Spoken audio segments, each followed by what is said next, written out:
2019 리그 오브 레전드. And good evening, ladies and gentlemen. Welcome back to another day of the KeSPA Cup Ulsan here 2019. I am Achilles, joined for the first time by none other than LS. A pleasure to have you here with me. How are you doing today? I just ingested a nut about an hour and a half ago, so you know my throat's a little swollen, but we're gonna make through today. It's been fun times so far. We had a panic. I thought I was gonna have to solo cast, but you are soldiering through this, so I do appreciate it, because if I had to solo cast this, it would be a catastrophe. That's all right. Because I've been out of the game for a while, but it's fun to be back. We're going to go ahead and take a look at the bracket and see how things have transpired thus far in the KeSPA Cup. We've seen a Freak of Freaks and Brian Blade ascend forward. Those guys are going to be squaring off on Saturday. Hanwha Life versus KT, another exciting series. Then GEN.G versus Team Dynamics going to be coming up. We had that double 2-0 day. Yeah, with the double 2-0 day, GEN.G obviously making much quicker work of their opposition than Team Dynamics did. Honestly, they looked a little bit shaky in their series, even though they did manage to close it out. Almost actually lost game number 2, despite being up really far. But today's series, DragonX is going to debut their brand new roster, which a lot of people have a lot of eyes on, similarly almost to GEN.G in terms of some of the off-season moves. This is the roster with Pyosik, the up-and-coming jungler that was scouted by CV Max, and then Chovy, as well as Doran backing up Deft in the AD carry role, as well as the support player, Keria, who was a really high MMR support player that apparently was too young to debut professionally until now. So we'll see how that ends up working out for them. Yeah, both are very, very young. But, I mean, you know, those were the ones that I would see cycling around Twitter quite a lot, was GEN.G, was DragonX, and of course CV Max, the point number 1 that you can see on the screen right now. Everybody is trying to see how he's going to be impacting this roster, bringing over Chovy and Doran, seeing how they perform. We saw Lehens just a couple days ago. So he himself finding his footing in his new team and looking quite strong in the support role still. So now we have to see how that mid and top is going to play out here for the side of DragonX, taking those away from Griffin. They're going up against KeG Chungnam, so it's one of the regional teams that is playing here today. This is not an LCK squad. DragonX already just looking at the name value there. Obviously, newer players in Pyosik and Keria, as you mentioned, but it just seems like this should be a pretty easily taken victory for the side of DragonX. What do you think? Yeah, I would imagine this is going to be a double 2-0, and I would even actually suspect that it might occur in similar fashion to the GEN.G games, where it can just be, I mean, it has the potential to just be complete blowouts without anything really standing a chance, and then, you know, we get the casual 1.5 hour break. Yeah, exactly. Until Jin Air.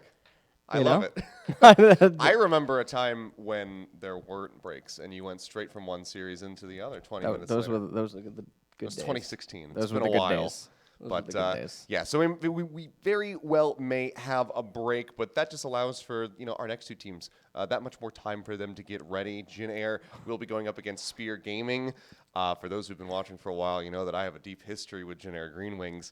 I was casting the infamous 90-plus minute game of them versus SK Telecom. So we'll see how it goes today. Typically, I bring 2 zeros, double 2 zeros. Okay. But with Jin Air, you never know how long that 2-0 series is going to last. Yeah, and in Jin Air, they have some new players, but there's only one that I would really consider an upgrade. So there's a chance that Spear Gaming could actually give them a run for their money. But Jin Air, they did just get relegated into Challengers Korea. Sure. And Spear Gaming is only a middle pack team in Challengers Korea. So Jin Air, they should still have the upper hand, but it might be one of the matches that can go to 3 games. And then also Jin Air could lose. I mean, one of the classic things with Jin Air historically has always been that they are the Robin Hood team. They take games off of the top teams, and then they always lose to the lower tier teams. So they still probably have that potential to disappoint, but we'll find out later. For now, let's go ahead and take our first look at DragonX on the stage. Doran, Pyosik, Chovy, Deft, and Keria again going to be starting. So as you can see, a lot of changes, with Rascal Cuz, Taeyeon, and Tushin all leaving the team. Yeah, and we'll have to see what type of approach they're going to have to the new season, the new meta.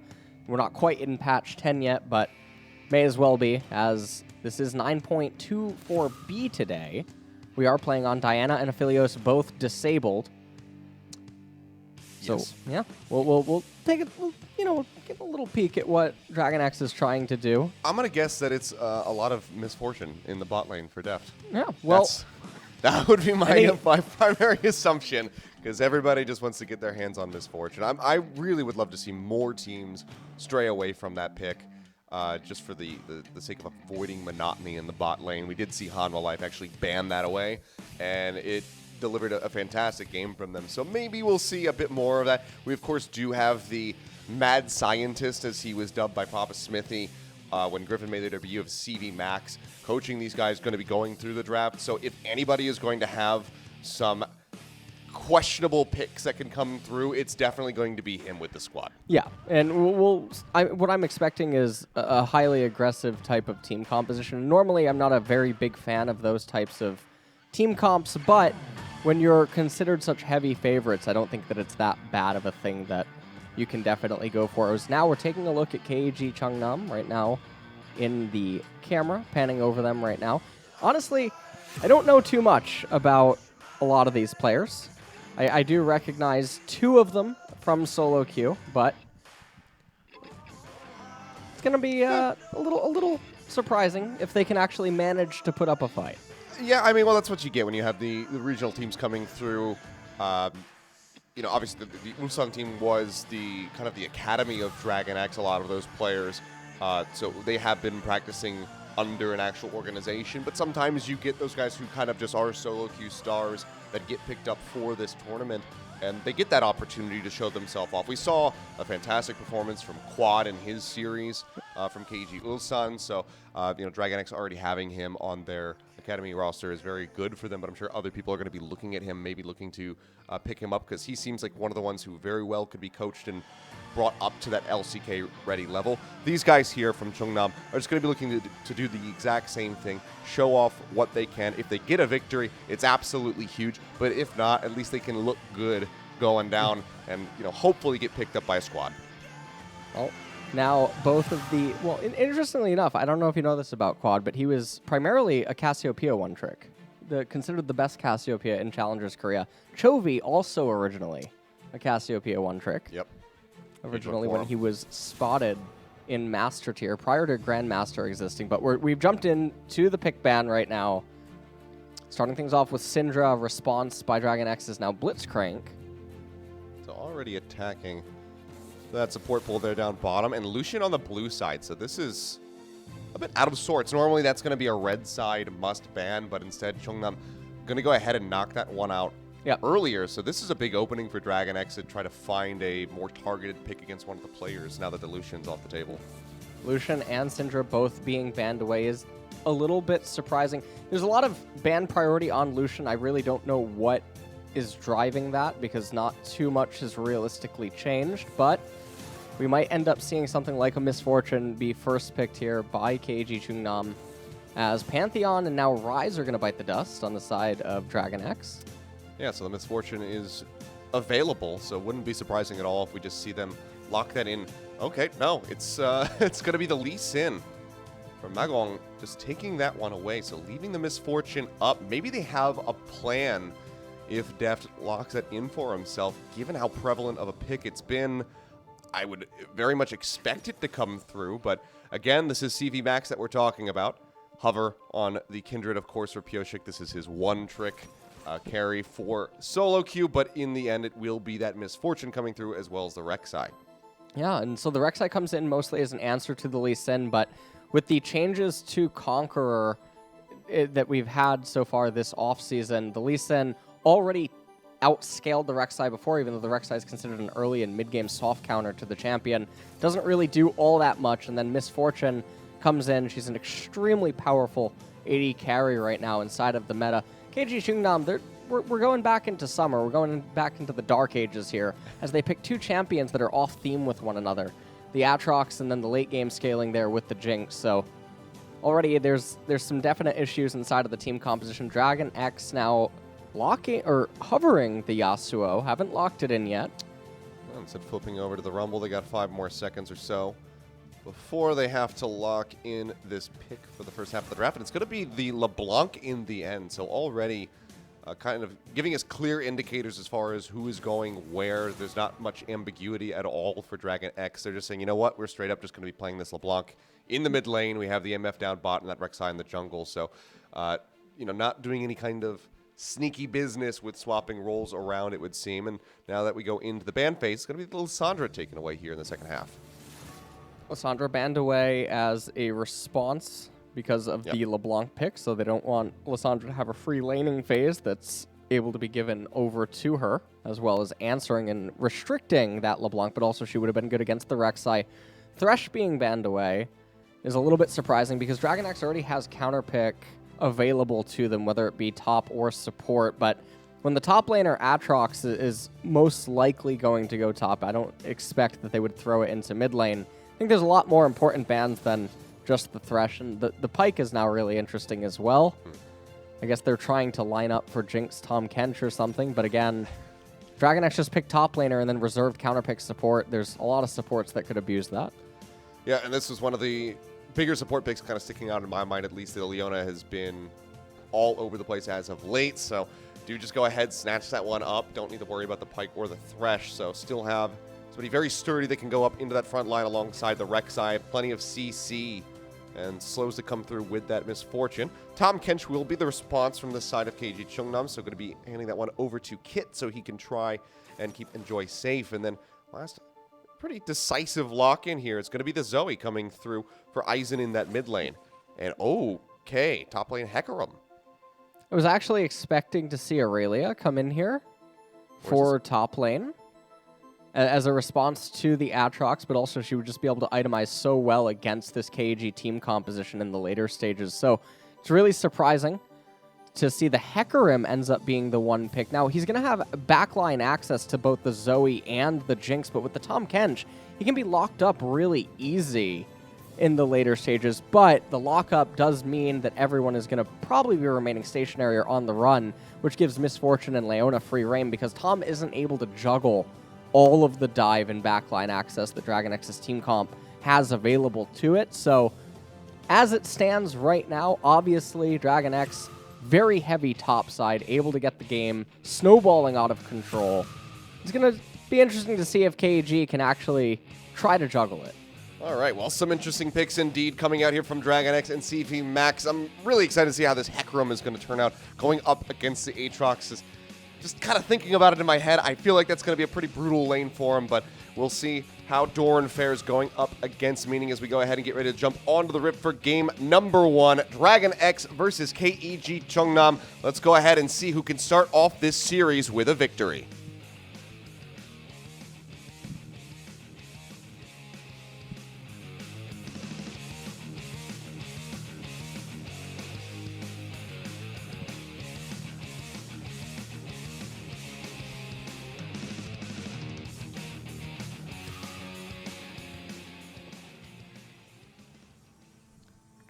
And I know that your throat hurts, so we won't make you do the fan cheers here today, LS. It's all right.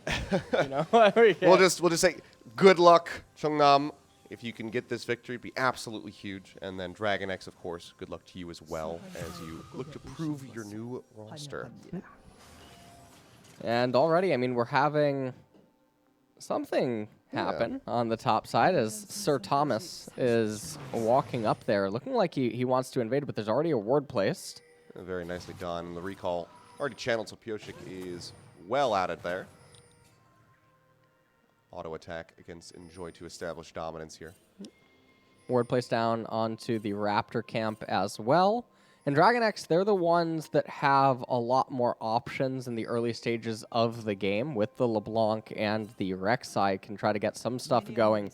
The Lee Sin, likewise, he wants to try to match and respond to everything that's going to end up going on. And even though he outscales in the jungler matchup, and the Zoe, in theory, outscales the LeBlanc as well, there's still a lot of pressure that can be presented up in top lane and bottom lane. So we'll have to see how everything goes early game. It's also important to note that LeBlanc has Teleport as her summoner spell.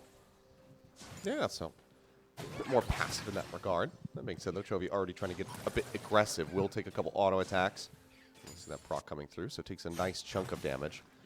And Here's the top lane, which, like I said, going to be interesting. Already Doran getting zoned well away from the creep wave, but Meaning hasn't been able to get too many connections in with his attacks. Cancel on those ones, though. And, yeah, this is looking a little bit rough for both of these guys thus far. Yeah, not really the cleanest. Cancel auto attack and some suboptimal spacing right there out of Doran. He also does have Ignite. Lee Sin, sinning just like in solo queue here as he's running up top lane. Yep, just going to be charging his way through. Ward dash to close the distance, and that's just going to be Doran going down even with the Sonic Wave. He almost trades it back, but Meaning will be able to survive with a sliver of HP as that Ignite does fall off. TP instantly going to be coming back through from the Hecarim, which means that Meaning has to get out of there, so he's just going to leave the wave, which Doran will miss out on a couple of those minions. But first blood already for KeG Chungnam, so very good start here for the rookie squad. Yeah.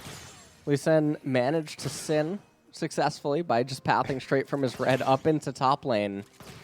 And it ended up working out. Doran now going to be down teleport, down the Ignite, and the lane is now slow pushing into Aatrox. So if Lee Sin actually just does his Gromp and then his Wolves, he can immediately go back up to top lane. And even if Hecarim has the ability to run away, it doesn't mean that he still won't take a huge chunk of damage, and Rek'Sai won't be able to just magically path top lane to help him out. So definitely a very awkward spot for DragonX to be in very early on. Everyone knows where Rek'Sai is, even if they don't have vision on her. Well, fortunately for Doran, has scooped up a decent amount of CS as Meaning makes his way back up to the lane. So as far as the gold is going to be concerned, he'll be keeping things relatively close. The Scuttle down bot for some vision. It seems like we will be seeing Pyosik pushing into the enemy jungle, trying to lock down Magong and find out where that Lee Sin is. He's already hovering back around that top side of the map, so maybe we see a revisit onto Doran because, you know, like he said, he took the Ignite. He doesn't have Flash, so it does make him a bit of an easier pick-off. But taking his time, we'll just be working his way up through the top side of this jungle.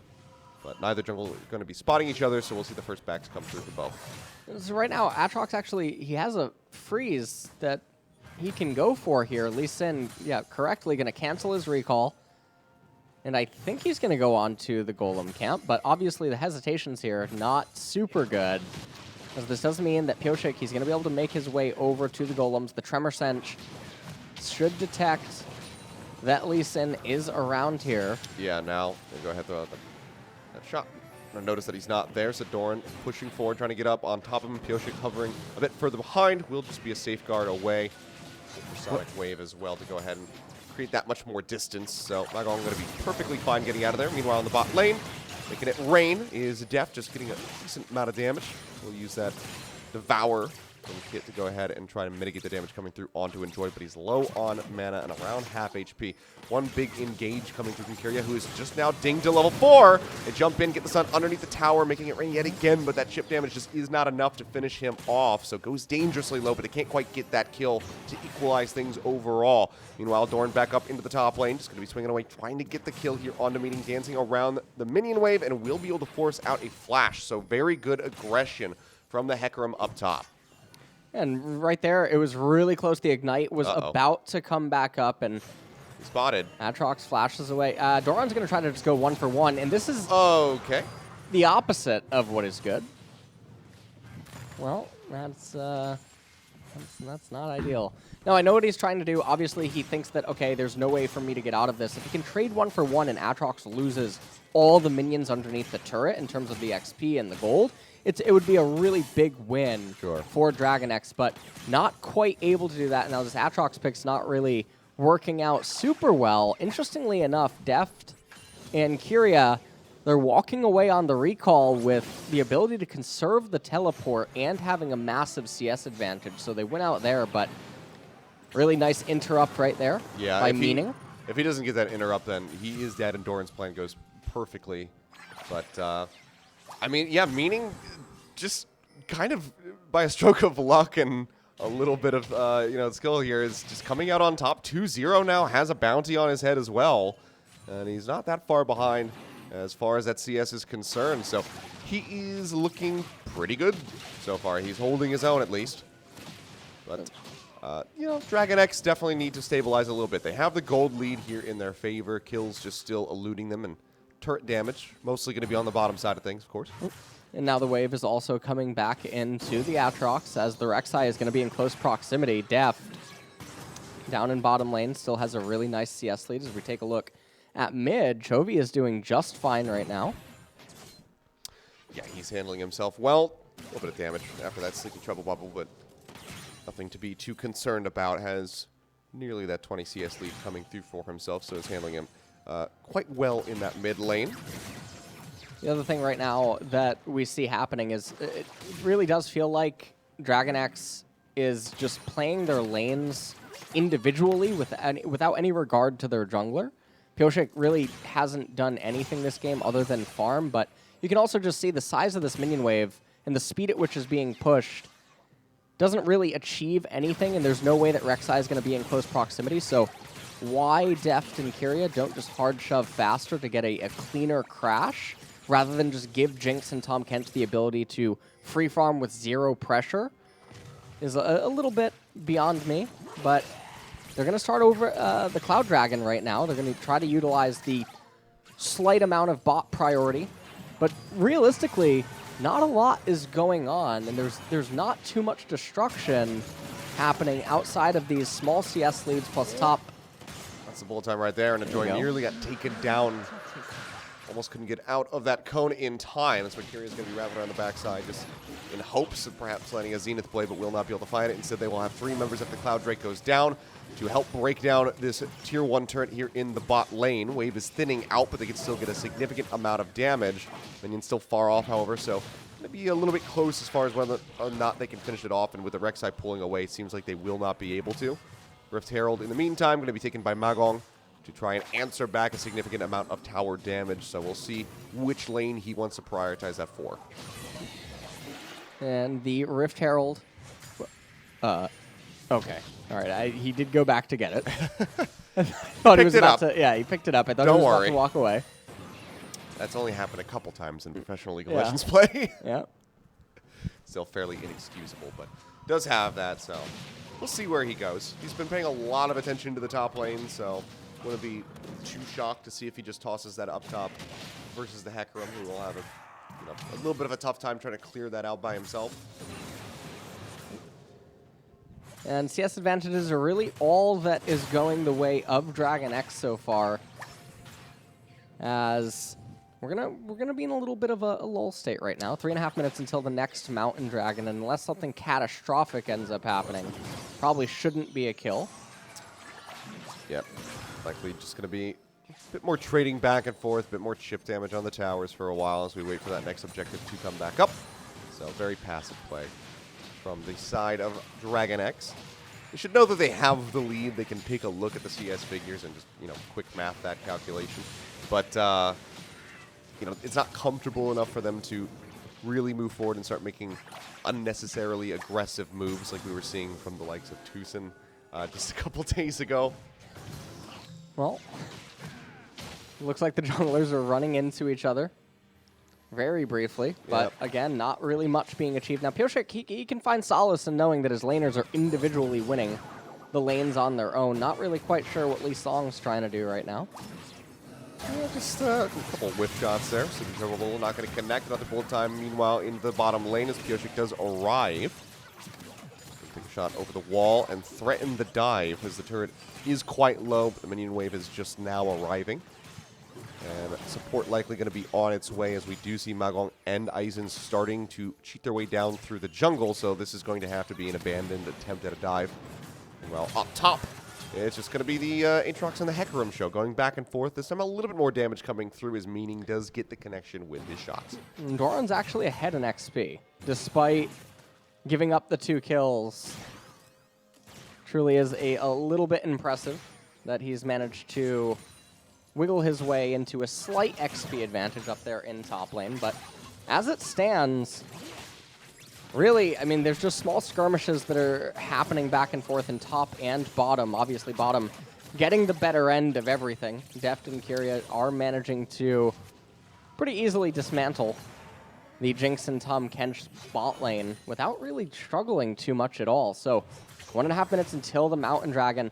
Now, it's not really going to do a lot because there's not on any real defensive items that are going to be picked up by any of these champions outside of Hecarim, and I guess the tier 2 boots for Rek'Sai. So the amplification is pretty pathetic. And so if you're a DragonX fan, you're looking at this game and you're really hoping for an Infernal Dragon to spawn third so that you can get the Infernal Soul for this team comp. Because in Ocean, that also doesn't really achieve anything all that much either, given who your champions are. Well, unsurprisingly, Rift Herald's going to be somewhat up here in the top lane. Doran taking a decent little chunk as the charge keeps ready to come through, and that tower is going to be getting knocked down here. You would expect Sonic Wave in the Fear going to be coming out. Doran trying to survive. Gets his way away from that Infernal Chain. Ignite is ticking. Sets up the kill for Chovy. He will go down, and they do get the first turret killed off in the bottom lane. Chain's going to be connecting from Chovy, trying to finish off Meaning, who has that World Ender popped, and will just be running away. Leaps over the wall and has Aizen here to back him up. LeBlanc is quite low. Does have Flash available and is chugging on that refillable potion, but can he stay alive? Seems like they will just be abandoning the push as Pyosik gets some free damage here onto the mid turret as well. Yeah, he's going to get himself some turret plates. Turret plates have been nerfed in the off-season. They're only granting 120 gold now, so not the biggest victory as it would have been before. Deft going to rotate into mid to craft the Cannon Wave just before heading over to the Mountain Dragon, I would assume. He would pick that up with the Rek'Sai before recalling. It just now has spawned.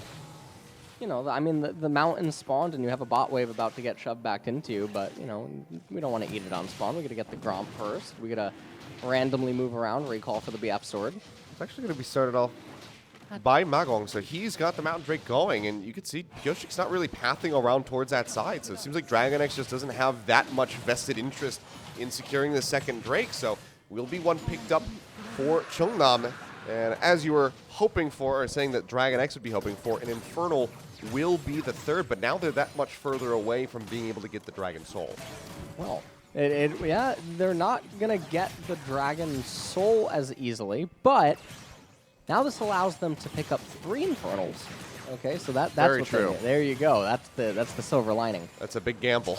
Now, if that's actually something that they consider as a gamble, I suppose it actually wouldn't be that bad, but that obviously would require the opponents to take the dragon for you and obviously not handshake any sort of a team fight. So not really quite sure if that kind of next level thinking is actually going on, but it is interesting to note that it could be. Yeah. Well, we'll give them the benefit of the doubt for now. Perhaps in an interview we can kind of find out why they just conceded that dragon. We'll see if this was a pre-planned situation scenario that they had gone over with CV Max in the past. Either way, Chungnam does manage to find their first Drake. Still going to be in the lead as far as kills, so 3-1 there, but still down by 1,500 gold. So DragonX just winning out by sheer CS numbers here at the moment, as well as getting that first turret does help them out quite nicely. The turret has taken a bit of damage here for the side of KEG. So need to reinforce that, make sure that Aizen can hold the line and keep things protected, as it seems like it might just be double Rift Herald picked up for Chungnam. Yeah, they're doing a pretty good job at getting these, or this objective in particular. But obviously it's post 14 minutes, there's no turret plates to gain. And also both of these team compositions are not necessarily one that relies heavily upon a mid-tier 1 turret or something. Oh, flash forward in, looking for the stun, but the power will come through, so keria not going to be able to get the lockdown there onto Enjoy. Bullet time going to be ripping him to pieces as we see Magong go golden. Keeps himself alive. Keria taking a bit of a damage as the Aatrox arrives into the back lane, but seems like he will be able to survive for now and actually finds the kill, taking it down. Kit, everybody just kind of spreading out, not really collapsing in anywhere, but they just win the fight. That's going to be 4 members gone. No one on DragonX dies. It looked like DragonX might be losing several members there at the start, but just sheer outplay comes through. They know their limits. They stay well within them. They get the kill. They get the Rift Herald. Now they're going to get this mid turret. Yeah, they're going to get the mid turret as well. They're also going to get the top turret. And honestly, I'm pretty fine with almost calling the game right there. And the reason that I say that is because they're going to extend their lead to just over 5,000 gold. They're also going to definitely be in the driver's seat to get the Infernal Dragon. And once that ends up happening, their advantages across these champions, as well as just the discrepancy in skill between the players, should mean that it should be a pretty easy game to close shortly after the 20-minute mark for DragonX. And there it is. The final sidestep does deny the Sonic Wave, so everybody will, in fact, be able to survive. The extended fight, Pyosik makes his way out. We'll take another look at this, because this was a bit of a chaotic fight, but DragonX, they played it so well. Yeah, so, I mean, they're continuing on into the Rift Herald. Keria lands the Zenith Blade and follows up with the stun. The exhaust comes out onto MF, but doesn't really matter. The bullet time wasn't really going to do all that much from that angle anyway. And then at this point, Aatrox just doesn't have enough damage to kill Deft regardless, so Chovy and Deft able to bring him down. And at that point, I mean, it was just, they're starting the Rift Herald. It looked like they probably were just going to get it for free if DragonX doesn't want to contest. But when DragonX does go to contest, they're in a position where they can't really win the team fight. And then the next question becomes, well, you're getting the Rift Herald at 15.5 minutes. There's no turret plates, and there's no real important Tier 1 turrets that are worth capturing relative to the team comp. So why be in that position would be the question. I don't know. Either way, rough position now for Chungnam to be in. We have the Infernal Drake getting ready to spawn in about 45 seconds. And given that teamfight victory, given that we have a, 0 kills, but also 0 deaths with 4 assist MF and a 4-0 LeBlanc, Chungnam, they really need to thread the needle on a miracle if they want to try and turn this back into their favor. Already you can see meaning getting focused here into the bottom lane. The Fear going to be coming through. Pyosik just waiting to pop out, try to get that knock-up going. So far, not going to be able to do it, but they just forced the flash by sheer presence. The ult going to be coming through as they dive in underneath the tower. Doran going to be taking a shot. Sonic Wave comes through. They hit the resonating strike, and Pyosik actually gets clipped by the tower, and they throw that one all away. 2 kills, however, coming through on the other side. I don't know what to say. So it's a 2 for 2. I don't know what to say about it's that. It's Doran and Pyosik playing very questionably. I think I need a bathroom. Everybody else playing pretty cleanly. We'll get a look at what happened in the mid lane since we missed it.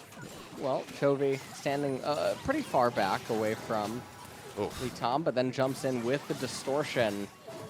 And it was a pretty easy cleanup right there. Just the damage that they have is so high. Leona helping take down the turret using the LeBlanc clone, tanking the aggro, eventually brings down the Sir Thomas Kent right there.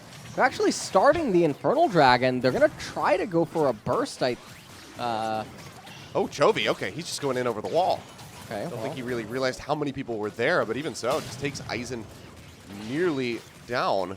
And the Infernal will be scooped up by DragonX, so making sure that Chungnam does not find that slight window back into the game. All right, well, that's going to be the Infernal going over to DragonX. They have a 7,500 gold advantage right now in this game with the Infernal amplifying their stats. And Chovy, God knows why he has a Morellonomicon on his LeBlanc, so it's really great to see that moving into Season 10, itemization is still difficult. But he does have the Magi Soul Stealer. So... Yes, he does. I didn't notice that until right now. So... Going for the Magi, styling on him a little bit. I mean, 6-0 and 2. When you're that far ahead, it's probably a bad idea to not go ahead and take that for yourself. Chovy right now playing around with Magong here. In the mid lane, the chain does connect, forces out that safeguard to the ward, just so the Lee Sin can escape, because if that lockdown came through, he was certainly going to die.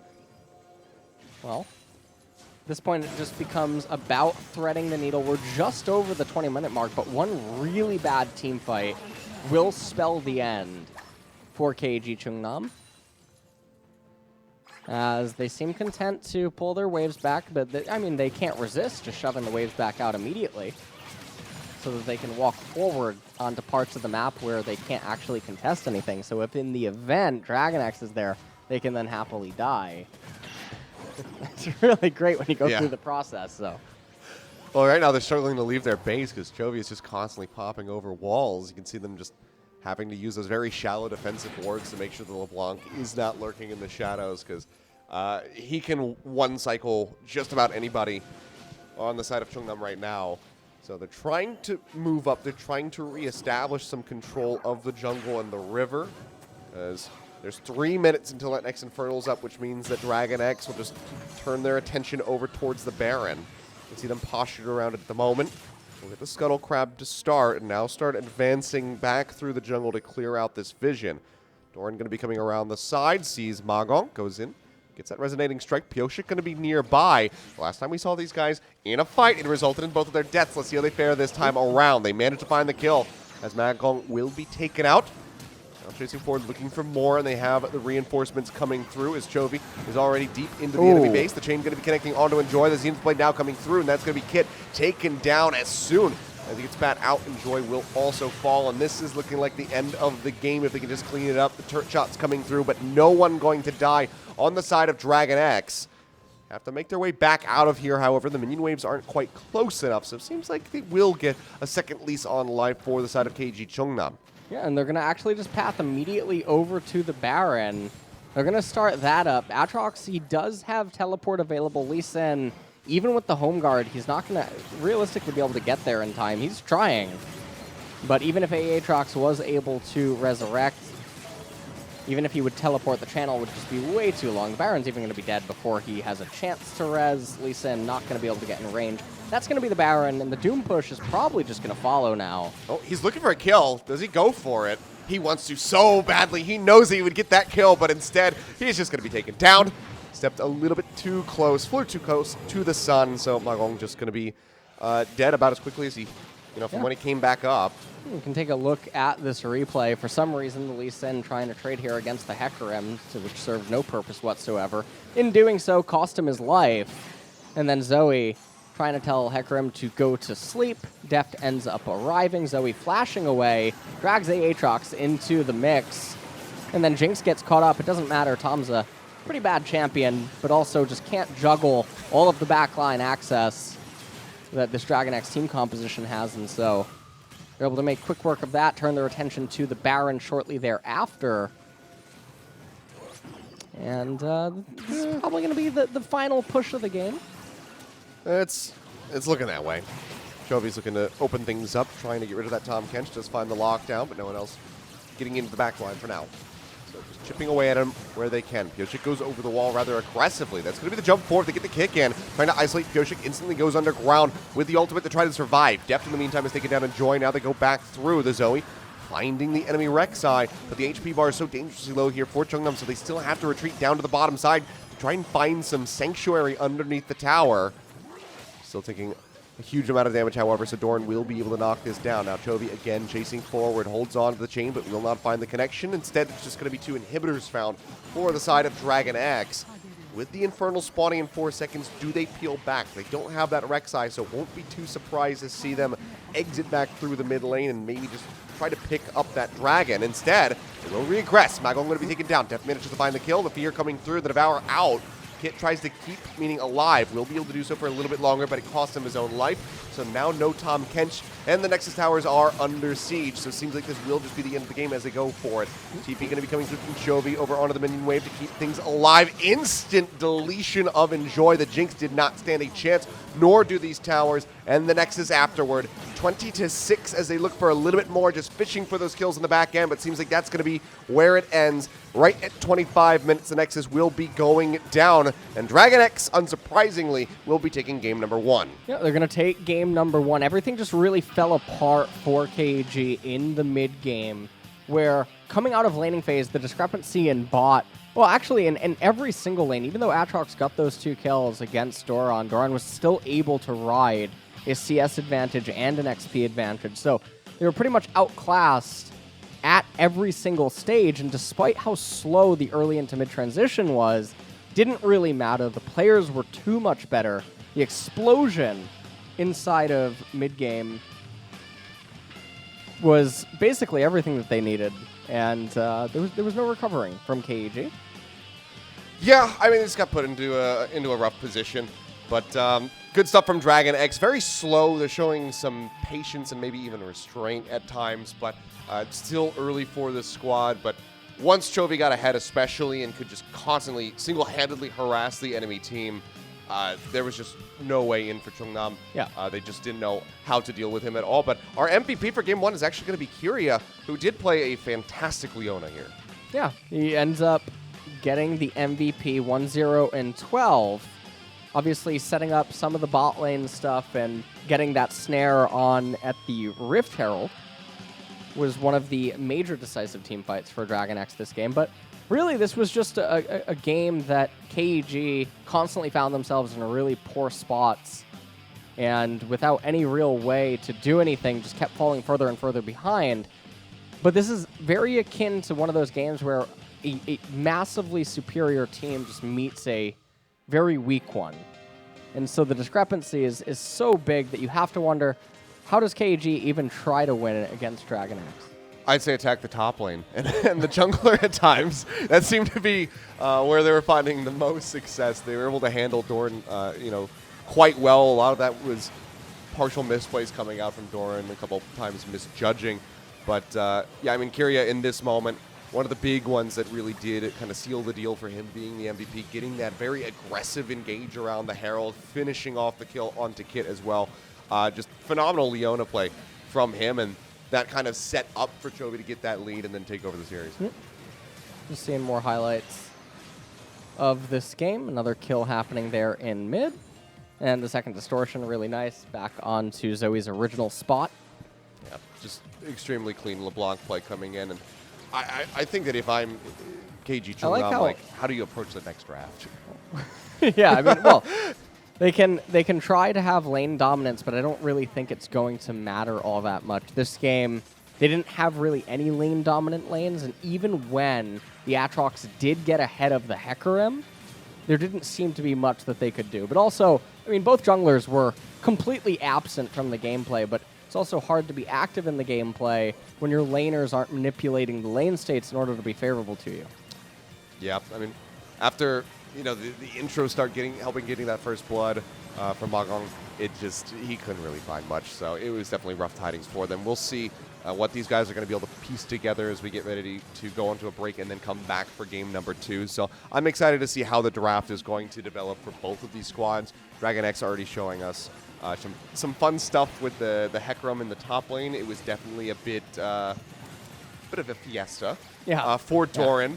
But maybe we'll go back to some standard picks. But if we, keep having some interesting picks like that, I won't complain either, because at the very least, it's fun to watch. Yeah. Well, we'll see what they can end up doing in game number 2. Honestly, I'm not that optimistic. Not optimistic for this team. Well, so yeah, it was a 25-minute game, so still fairly fast, despite how long it seemed like that early to mid game was taking. When it picked up the pace, DragonX were able to close it out fairly quickly. So we'll see how they fare in game number 2 and whether or not KeG Chungnam can do anything to stop them. Of course, MF going to be doing a lot of damage, but surprising to see Chovy coming out on top quite handedly with that LeBlanc. Just shows how much he was really doing, how much work he was able to do with that pick, and how much harassment he got through. But that's game number 1 in the books. We'll be back in about 10 minutes with game number 2 to see if Chungnam can extend us to a 3-game set.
Why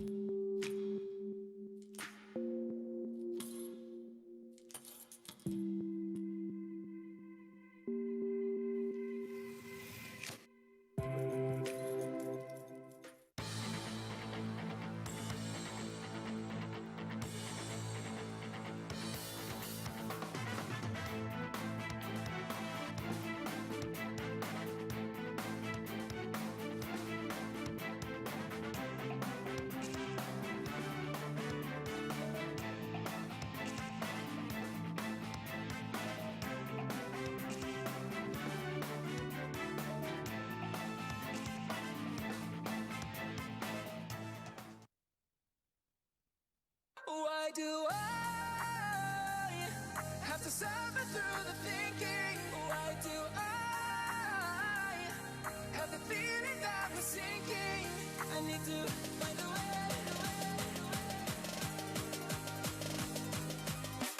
Find a way. Find a way. Find a way out.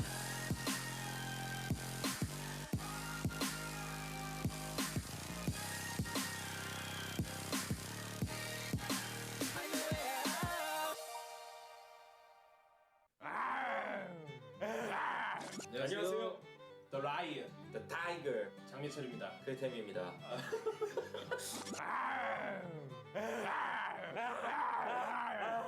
드래곤X 만나보도록 하겠습니다. 새로 또 감독 영입을 했고 원래 이제 김대우 사단이죠. 이 나머지 선수들도 도란과 초비 넘어왔고 최근까지 이제 방송인 활동을 했던 표식 선수 그리고 데프트와 드래곤X에서 연습생 생활을 하고 있던 케리아 선수까지 이제 엔트리가 완성됐어요. 심지어 코치 쪽에 예전 그 CJ 버블링 선수도 네. 코치로 또 영입이 됐어요. 그렇죠. 약간 제 후배. 이 레스토랑은 약간 솔루션을 잘할 것 같은 레스토랑이에요. 이제 백종원 선수니까. 그러니까 약간 요리를 잘한다기보다는 재료들한테 솔루션하는. 그래서 재료들이 알아서 좀 잘 버무려져가지고 완성되는 요리가 되는 그런 느낌의 식당이기 때문에 이 재료들이 신선한 재료들이 많거든요. 지금. 진짜 신선하지. 네. 그래서 판단하기가 오히려 어렵고. 이게 새로 나온 식재료라고 오히려 생각을 해도 될 것 같아서 대신 든든한 식재료 둘이 있어요. 초비와 데프트.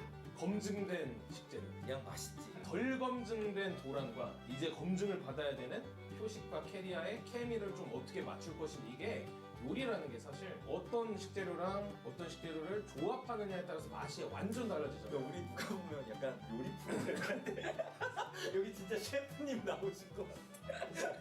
말씀하신 것처럼 뭐 요리 프로는 아니지만 요리로 비교를 하자면 그런 가지각색의 색깔이 있는 선수들과 그러니까 기존에 이 어떻게 보면 초비랑 데프트는 소나 돼지, 닭 같은 이런 검증된 맛있는 식재료거든요. 단독으로 먹어도 맛있고. 그렇죠. 그냥 구워 먹어도 맛있고 뭐 삶아 먹어도 맛있는 식재료인데 여기에 고춧가루를 넣느냐, 아니면 약간 향신료 맛이 강한 거 그렇죠. 어떻게 섞냐. 막 이런. 마라를 넣느냐, 약간 뭐 중국산 나는 좀 싫어요. 마라. 나는 마라 네. 호불호가 타. 그런 약간 향신료들을 어떻게 첨가하느냐를 TVMAX 감독 김대호 감독이 결정을 해야 될 것 같고 여기는 또 재밌는 게 여기도 약간 상추를 입긴 입었거든요. 제규어. 제규어까지는 아니고 약간 신은 강자면서도 그럼 저는 네. 저 개인적으로 여기서 약간 이제 동물을 그럼 좀 세게 먹고 싶은데 라이언킹 보시면 알잖아요. 거기 보면 상처 입은 사자가 나와 실제로. 거기 심바 삼촌이 스칼이란 말이에요. 네, 스칼. 약간 그런 느낌 나. 상처 입은 사자. 흑사자다. 그러니까 상처 입은 사자. 그러니까 제규어보다 좀 세진 거지 따지고 보면 내가 생각해도. 저는 라이언킹에게서 티문이나 푼바 얘기 나올 것 같아가지고 이거 약간 무리 아니야? 자 그러면 드래곤X 키플레이어 한번 정해보도록 하겠습니다. 이 미드랑 원딜 정하는 거는 너무 진부해. 그래서 표식. 자 이 친구를 좀 만나봤는데 개념이 일단 좀 있고 게임 개념이 그리고 다른 개념이 아니야. 겁이 없어. 하룻 강아지, 진짜 하룻 강아지. 그래서 원래 이런 애들이 게임 그 대회장 가서 잘하거든요. 그래서 표식 선수는 우리 장민철 사자도 얘기했지만 사실 아마추어 때 이제 방송인으로서 활동을 꽤 오래 했었고 그렇죠. 아마추어 대회도 참가를 꽤 많이 했었어요. 그래서 저도 솔랭도 많이 봤었고 솔랭 최정상권에 있는 선수인데 이신 킨드레드로 유명해요. 특히 킨드레드 장이. 그래서 다음 표식은 너야 킨드레드 장이. 맞아요. 다 표식. 인데 캐리력만큼은 있는 거죠. 어떤 사냥감을 묻는다. 맞아. 악력, 이 능력이라고 해야 돼 이거 뭐지? 악이 힘? 악력. 그죠? 네. 앙 다무는 힘 해서 앙 다무는 힘 해서 잘 문다. 네. 이게 동물적 감각이 있는 선수라는 평가를 또 해주셨고요. 드래곤엑스의 예상 순위 4강. 4강까지는 갈 수 있지 않을까. 일단은 든든하잖아요, 솔직히 미드 바텀이. 그러면 나머지 라인이 반반만 해도 이길 수 있거든요. 이게 딜러 라인이 네, 세서 딜러 라인이 세면 원래 나머지 라인이 좀 반반을 해도 이길 수 있기 때문에 저는 4강까지 좀 한번 노려볼 수 있지 않을까. 그래서 도란 선수 스타일이 어떻게 되지? 그러니까 원래 도란이 뭔가 예전에는 그러니까 어떻게든 팀에서 키우려고 하기에 이 선수를 공격적으로 좀 키우려는 것처럼 보였었거든요. 칼체는 좀 쥐어주고. 근데 솔직히 잘 안 됐었죠. 네. 공격적으로 하기에도 아직 성장 가능성이 높은 선수니까. 그거 그러면 거기서 약간 갱플랭크 같은 탱과 또 칼 같이 갖고 있는 그런 챔피언도 볼 수 있을 것 같고 여러 가지로 좀 성장 가능성을 뭐 코치 스태프가 제일 잘 알겠죠. 그렇죠. 네. 어떻게 좀 식재료를 사용하느냐에 따라서 재료가 바뀌니까 여튼 그렇게 꽤 상위권으로 올라갈 만하다. 네.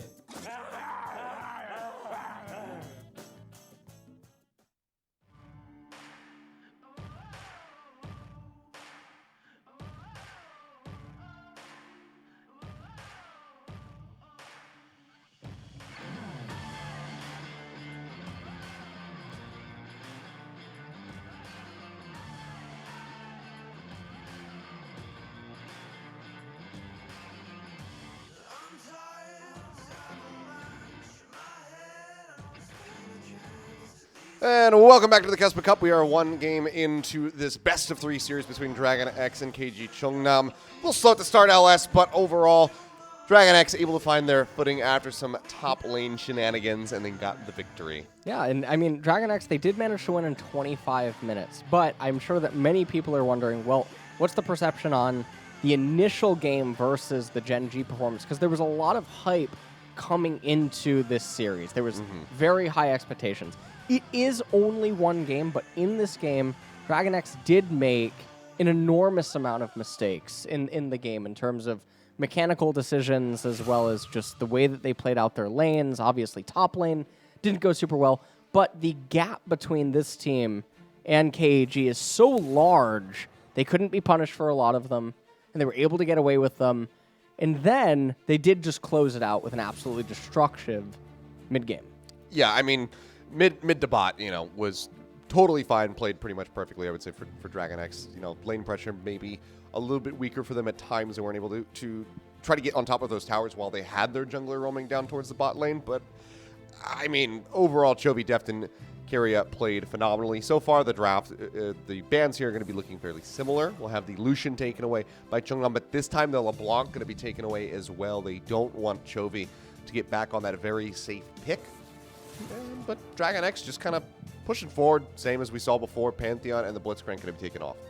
Yeah, and I mean, at this point, things are mostly standard, except Syndra is going to be alive now, and will Chungnam actually take it? It would be very bizarre to ban Syndra in game number 1 and then not pick her B1, and instead opt to ban one of the lesser popular champion. Well, I still don't understand actually why Lucian is totally being banned. I wish that I could get more insight.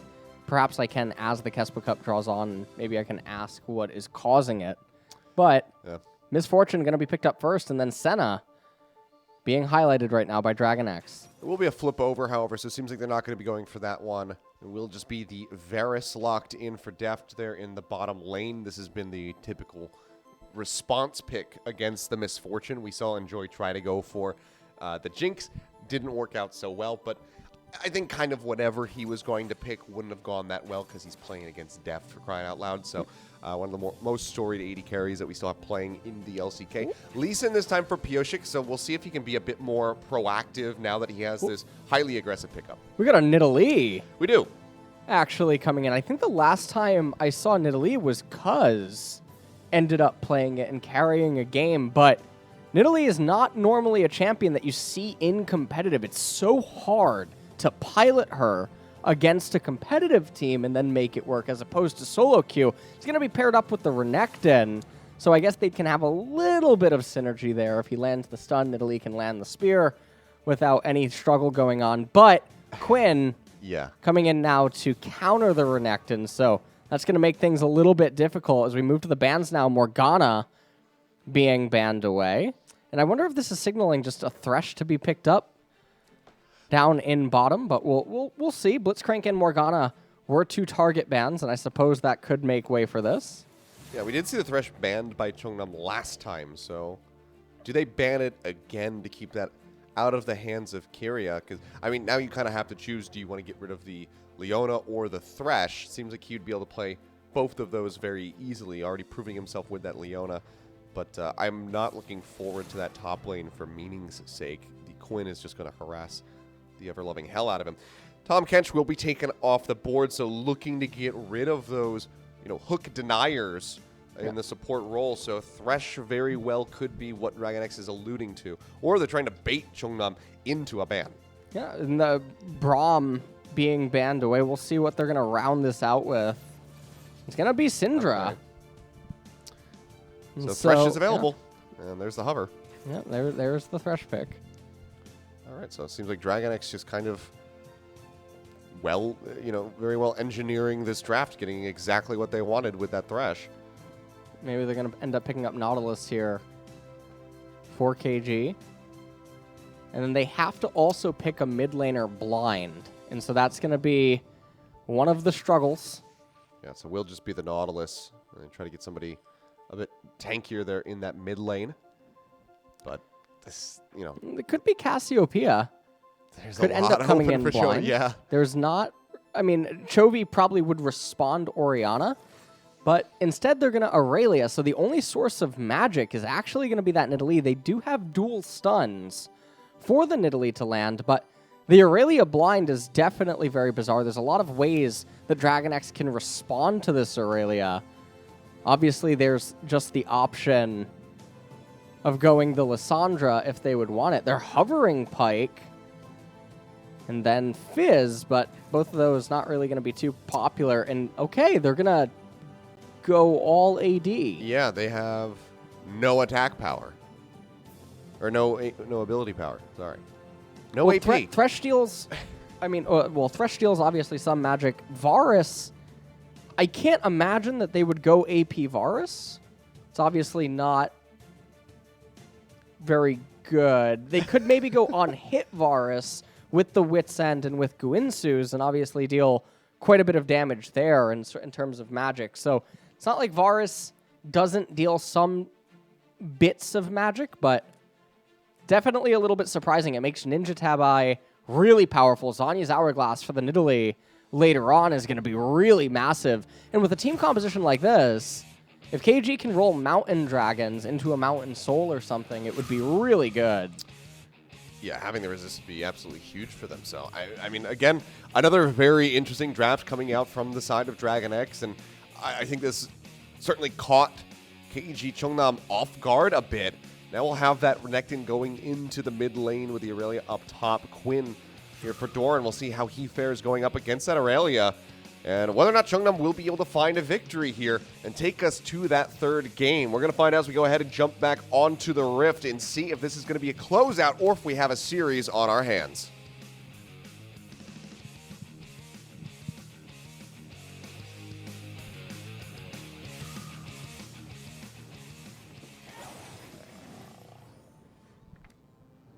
Let's see, do they just go with the Quinn up top? Seems like Doran will be sprinting his way up there, so not just going to be flipping him around into the mid lane, at least for now.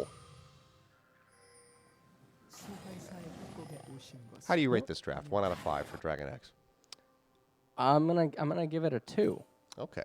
All right. Not very impressed. I'm not very impressed. It's like a Last Jedi of drafts then. You know what? I haven't seen the new Star Wars. Have you? I haven't seen it yet either. Okay. It comes out here on the 8th. Yes, I'm not looking Which forward I to it. actually found out. The reason that it got a late release was because it almost didn't make it here. Really? Yeah. Because Star Wars is not really liked in Korea. Huh. Isn't that terrible? You'd still think, though, just given the You name, would think that would be a it global would release no matter what. Right. Yeah, that's Okay. what I'm talking about. Nice stun from Meaning. Does keep himself safe, but Flash already going to be down. And he takes a bit of damage here as the minions spawn. So we'll just go ahead and have to chug up on that potion. Well, We're going to have to see what ends up happening now. Obviously, Aurelia not having that flash available up there in top lane could spell disaster against the Quinn. Yeah, when there's a Lee Sin as well, it's going to be ganking you. That is just kind of catastrophic. Looking for a blue takeaway, though, here into DragonX's jungle. So we'll just go ahead and set up for Magong to go ahead and take that away from the Lee Sin. Not going to be the greatest loss for him. We'll see if he wants to just go ahead and counter invade. They're going to be spotting this out now, so should know that the blue buff is gone, so that can allow for Pyosik to just go ahead and rotate over into Magong's jungle. The other thing about this right now is the bottom lane starting off a little bit defensively, but Nidalee did invade the blue side. Obviously, DragonX aware of this, so Lee Sin's going to do red to blue. And also, the removal of Rubber Band XP does mean that there's not as many mini-games that you can play early on inside of the jungle with leaving certain camps intentionally. As Nidalee already with a 3-camp clear, going to actually just recall. We'll see now if Magong is actually just going to path up into top lane. I think you kind of have to anticipate that they're going to be setting up for a gank, given the meaning lost out on that flash. So should have some inkling of an idea that the Lee Sin will want to hover around that side of the map. So far, he's still in mid. Has a lot of damage going to be coming out, meaning very dangerously close. Sliver of HP. Here comes Pyosik. He's spotted out. Needs to land that Sonic Wave, and he does so. And so there's a Resonating Strike. There's the first blood. And he'll just go ahead and dash his way out. So already a much better start for both Doran and Pyosik. Well, it's Chovy up there. Oh, you're right. My bad. Chovy did swap lanes. They did but swap away. I really liked the discipline from Chovy. He easily had the kill onto the Aurelia, but ended up actually letting her live just so that Lee Sin could come up there and partake in it. So a lot of value able to be achieved. Now getting jumped on, though, needs that extra bit of shielding coming through. The Sliver might just be enough, and now the turret shot comes through, so Pyosik will be able to find the second kill. Dashes forward off the ward. Stun will come in, so Meeting will be able to retreat safely, but Pyosik re-arriving, saving Chovy's life. Such a thin margin to try and keep him alive, but fantastically done. Now, this is going to be a nightmare for the top lane matchup, as things are just going to continue to get worse for the Aurelia from this point forward. As Deft and Keria taking a really heavy trade. And this is one of those lane states that when you end up seeing it, you have to wonder, well, how did it arrive at this point? We see MF has virtually no mana, but the speed at which the crash is happening isn't obviously ideal. We see this trade end up taking place. Chovy trying to go for the riposte. And then he ends up flashing away last second. Nidalee hops on, tries to go for a kill. Lee Sin there just in time. Meanwhile, in the bottom lane, looking for an extra bit of aggression here. Pyosik not wasting any time. Comes down to this bottom lane, nearly takes out Enjoy, drains him of his mana, and that's going to be both flashes down for the bot lane of Chungnam. And the thresh hook there at the end from Keria, not able to connect. They're going to be wrapping around the backhand side here of this little alcove, trying to set something up, but you can see them just staying in behind the minions, trying to keep it as safe as humanly possible. So Deft now will go ahead and show himself, and they can kind of assume that everybody else is waiting in that brush, so I don't think Chungnam is going to allow them themselves to get in a position where that hook could connect. If you're crashing the wave right now, not really achieving too much outside of that, though. Perhaps actually even had an opportunity to just recall and get back to lane and would have had a wave coming in, but instead we have some action down here, but Nautilus misses, and Nidalee not going to be able to follow up with anything. And also, I want to point out Lee Sin's CS score right now. He only has 3 camps with the Tiamat. A little bit of a sinner, but he's going to be completely fine with the Tiamat. He's going to actually be able to keep up with Nidalee in power farming, if that ever ends up occurring. Nice cancel right there from Doran. Yeah, just jumping back. Make sure they can't get stunned up, so we'll be able to walk away scot-free there in that mid lane. Also worth noting, we'll be an Infernal to start us off, so we'll not be seeing that potential Infernal stack coming in with the Dragon Soul. Blast going over the wall. Going straight away, going to start up these Wolves. A little bit bold, but Pyosik is going to pull out of the jungle, so will not be sticking around to try to find the kill. In the meantime, Chovy just going to be wailing away at the tower. Already 1 plate down. Chovy moving on to the other side so that he can cut off the Aurelia as she would be coming back up. Lee Sin moves in here doesn't have smite, so it's not like he can just smite the Gromp, but opted to try to go on to the Nidalee instead of just cleaning up the Gromp. And now the proxy begins, yeah.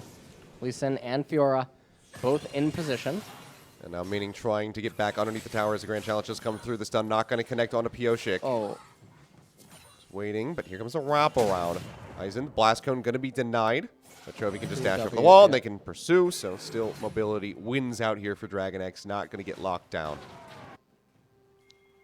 And so now Irelia up here, going to take her time with shoving the wave back out.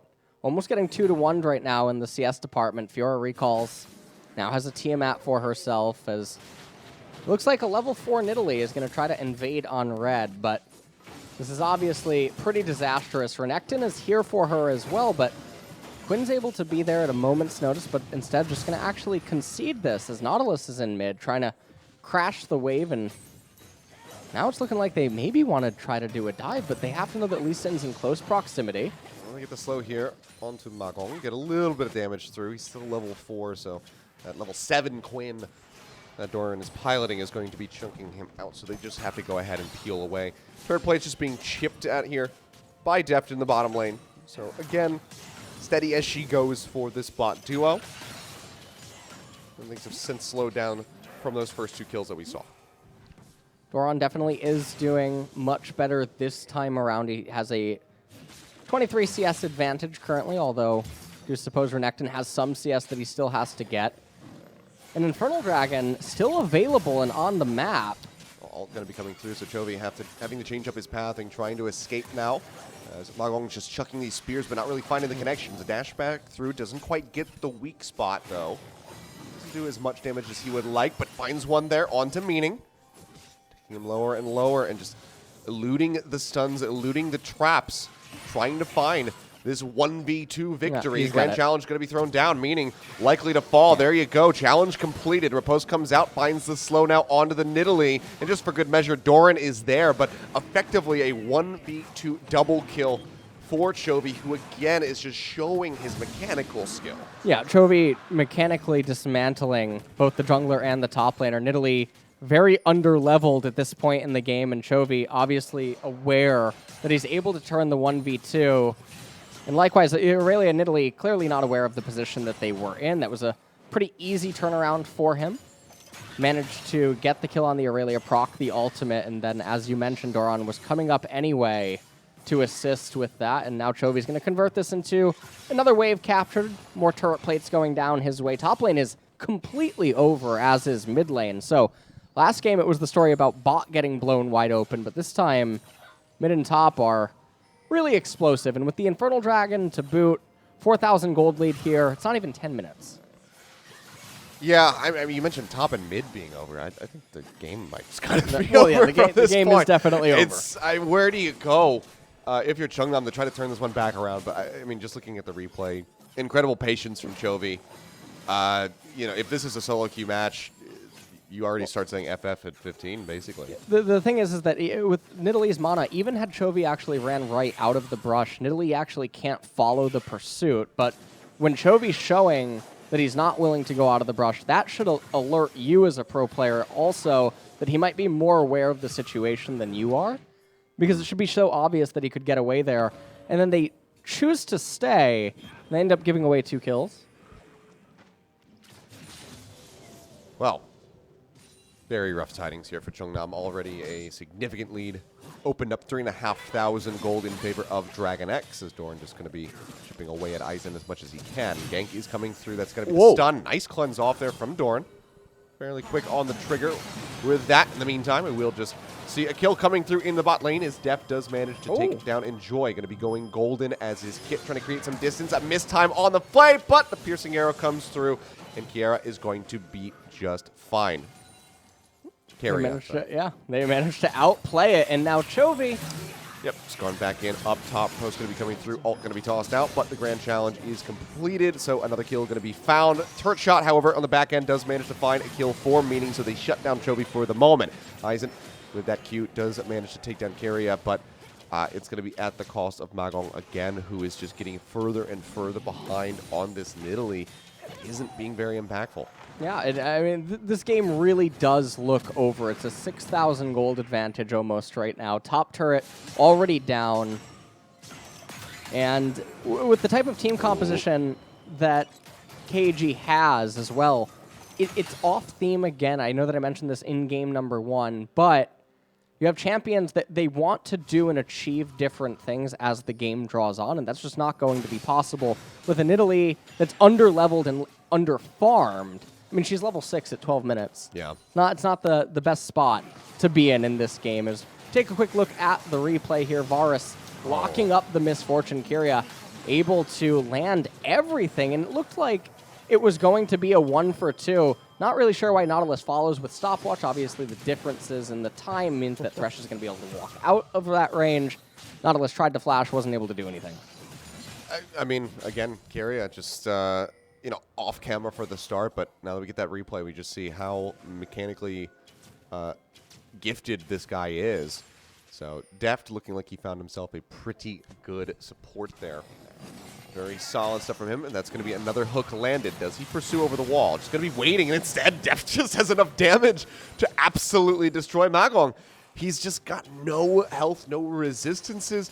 Deft already has his blade completed here. He's 3-0-1, has that bounty on his head, is just pumping out the damage. And I mean, there's nothing that Magong can do. He needs his team to carry him, but they can't even save him from a gank like that. Yeah, that's a pretty unfortunate spot to be in right now, as this Nidalee is not going to be able to really recover at this stage of the game, because when all of your lanes are so busted open and you start losing, your laners are obviously going to start eating some of your own jungle camps because there's nothing else to do, which then as a byproduct means that the jungler can't ever really try to recover if that's going to end up being the case. And so we're in a world where freezing still does not exist, so things like that won't be utilized by KeG to attempt to come back. Nor will DragonX be looking to actively do it either. 15 seconds now until the Cloud Dragon comes up, though. Didn't have the vision there to try to get the hook, but Magong's still going to be taken down as the Grand Challenge comes through yet again. Chovy just ripping him to pieces, finds the riposte slow, gets the weak spot. Aizen trying to retreat as best as he possibly can, will pop the ultimate, but it does not do anything for him. The box comes through in the back end of the hook, and now Kit has put himself in a very dire spot. All he wanted to do was help out his teammates, but he's not allowed to do that. What? Gets taken down, and yeah, we had him joy die at some point. So I'm sure we'll have a replay and find out what happened in the mid lane. All right, well, hopefully a replay is going to show us, as looks like Lee Sin going to raise that top tier 2 turret, as this is sort of what I was talking about earlier on. Aurelia now going to be eating the golems of Nidalee, but this game is completely over. So. Oh, yeah. I feel like I'm watching a Michael Bay movie. It's like this thinly veiled plot that we're trying to follow along with, but it keeps cutting away to just random explosions that are happening on the sidelines, and then it cuts back to the thinly veiled plot, and you're like, okay, I'm trying to follow this, but I don't know how everything is transpiring. Well, we've got 30 seconds until FF at 15 minutes is available. Whether or not KeG is going to go with that line, I'm not quite sure, but it is something that is interesting to point out. We actually haven't had a surrender in a very long time, but this is definitely one of the games that could fit the criteria. Oh, man, it's just mean now. Pyosik just in the middle of the rest of the team kills Magong. Yep. Things are not really going so well. They actually aren't picking up the Cloud Dragon right away, though. And this is a thing that happened in game number 1 as well, so maybe this actually is intentional. Maybe this is on purpose, waiting for the opponents to take the second dragon so that they can have a soul of a dragon, but also have 3 charges of it. That would be the only thing that could actually make sense in my mind. And maybe it genuinely is intentional. I definitely think it was for game 1, but I don't know. I don't think that's the case for this one. I think they just say, you know what, we don't need the dragons. We don't need the dragon's soul. Just leave it. Why waste the time picking it up? Just kill them instead. Well, I could be wrong, but that's how I'm feeling, especially after watching Magong get killed in the middle of a 1v5. And now Kit just, I mean, like, you know, Well, Just letting Deft get the kill. it's a and pretty no good one's thing that focusing him. we're actually not on Twitch, because I'm pretty sure this game would violate TOS with what is actually transpiring on the screen. So Look, I mean, come on. Like, Chovy knows, dude. He's just way too ahead. They know that they can't try to fight him. He knows that he's going to get out or he's going to kill them all, which is what's happening right now. Pyosik arrives. They take him down. Aizen's just trying to run away, but he's running straight at Doran and keria. So we've gone full Clown Fiesta. The Geneva Convention might, I'm not quite sure what is really going on this game. I don't know if they're going to actually be able to end pre-20, but it looks like they might be trying. They're in mid. Pyosik's fighting under the Nexus towers against the Nautilus, and he gets away. All right, well. What is happening? This is, I mean, well, it's dynamic queue now, so. I can't take it serious anymore. So No, Star Wars is coming out on the 8th. I'm not looking forward to it. You're not looking forward to it? You didn't like the last one? I thought that The Last Jedi was one of the worst that I've seen. Okay. It I've has- actually managed to avoid all spoilers. I have as well. And I didn't even mute anything on Twitter, which was the most surprising. Yeah, So- maybe that means no one's going to. But I don't really know what's going on there. but- Unfortunately, there's a lot of people going Yeah. to it. I'm gonna, I'll go in. I'll give it its chance and see how it goes. Let's watch Magong die in like a 1v5 again. Yeah, I mean, pretty nice. And then By the way, I actually have he's to point out that Nidalee skin is beautiful. I actually wasn't. Whoever designed this Nidalee skin, especially when she goes Cougar form, I think it's actually one of the best skins in the game. I'll have to take another look at it Yeah. because I'll be honest, I haven't really been paying attention when Magong is on the screen. Well, the way I look at it is I was trying to segue into a Star Wars talk because if KG doesn't want to play League of Legends, then I feel like we don't, Yeah. it's not a point. You see it? Yeah, You see it? why talk about it? Wait, Okay, wait now I'm when she taking a look. transforms. Oh, okay. See? Yeah, it looked pretty That neat. sort of looks like that WoW mount. Aren't you a WoW Yeah, fan? one of the exactly. The Celestial. It's reminding me of one of mounts? the ones from Legion.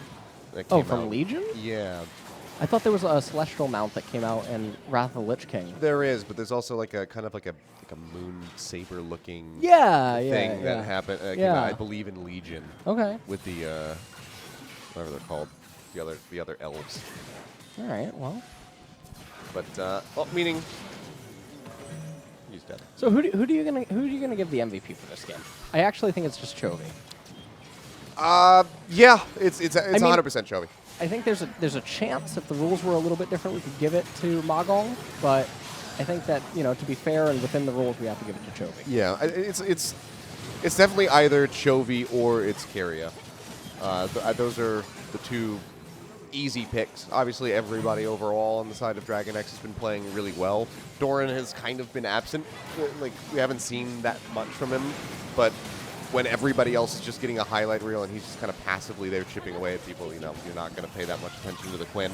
Yep. So there you have it, guys. So pre-20 minutes. Next is going to be going down 27-3, so 9 times the kills here for DragonX. They very handedly take down KeG Chungnam, guaranteeing us a extremely extended break before the second series starts. Yeah.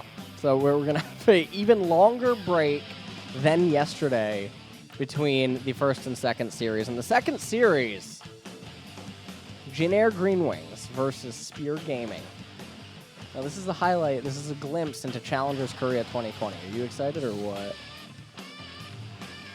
Oh God! Can't even speak right now. I am excited. I've got I'll have like an hour and 40 minutes to really build myself up for that one. I mean, yeah. But whenever I sit down here at a desk and there's a microphone put in my hand or on my head, and I have to talk about Jin Air Greenwings, it requires some will power, to get me ready for that one. But I'm hopeful that they are going to be better and cleaner as they come in for Challengers Korea. Like you said, they made a couple upgrades with their roster, so we will see how they go up against Spear Gaming later. But our MVP for Game 2, of course, is Chovy. 7-1-5 here on the end. The only death that he suffered was at the hands of the tower for the most part, so just extremely clean Fiora play from him. As anticipated, this guy is such a gifted mid laner. Yep. Or top laner. Chovy. Put him wherever you want. He'll do well. Yeah. And, I mean, Deft probably feels happy now. He has teammates that are surrounding him this time around. I mean, Kingzone's last run, they almost were able to really look like a Worlds contender, though, at the end of summer 2019. And they almost managed to make it there, but Chovy is a massive upgrade that, I mean, you couldn't really ask for more. And so we'll see how this team does end up rounding out and coming together by the time LCK 2020 does start. And also, with the remainder of the KeSPA Cup, I do have to say, game number 2, obviously a much better display of skill than game number 1. It actually even looked better than the Gen.G games from yesterday.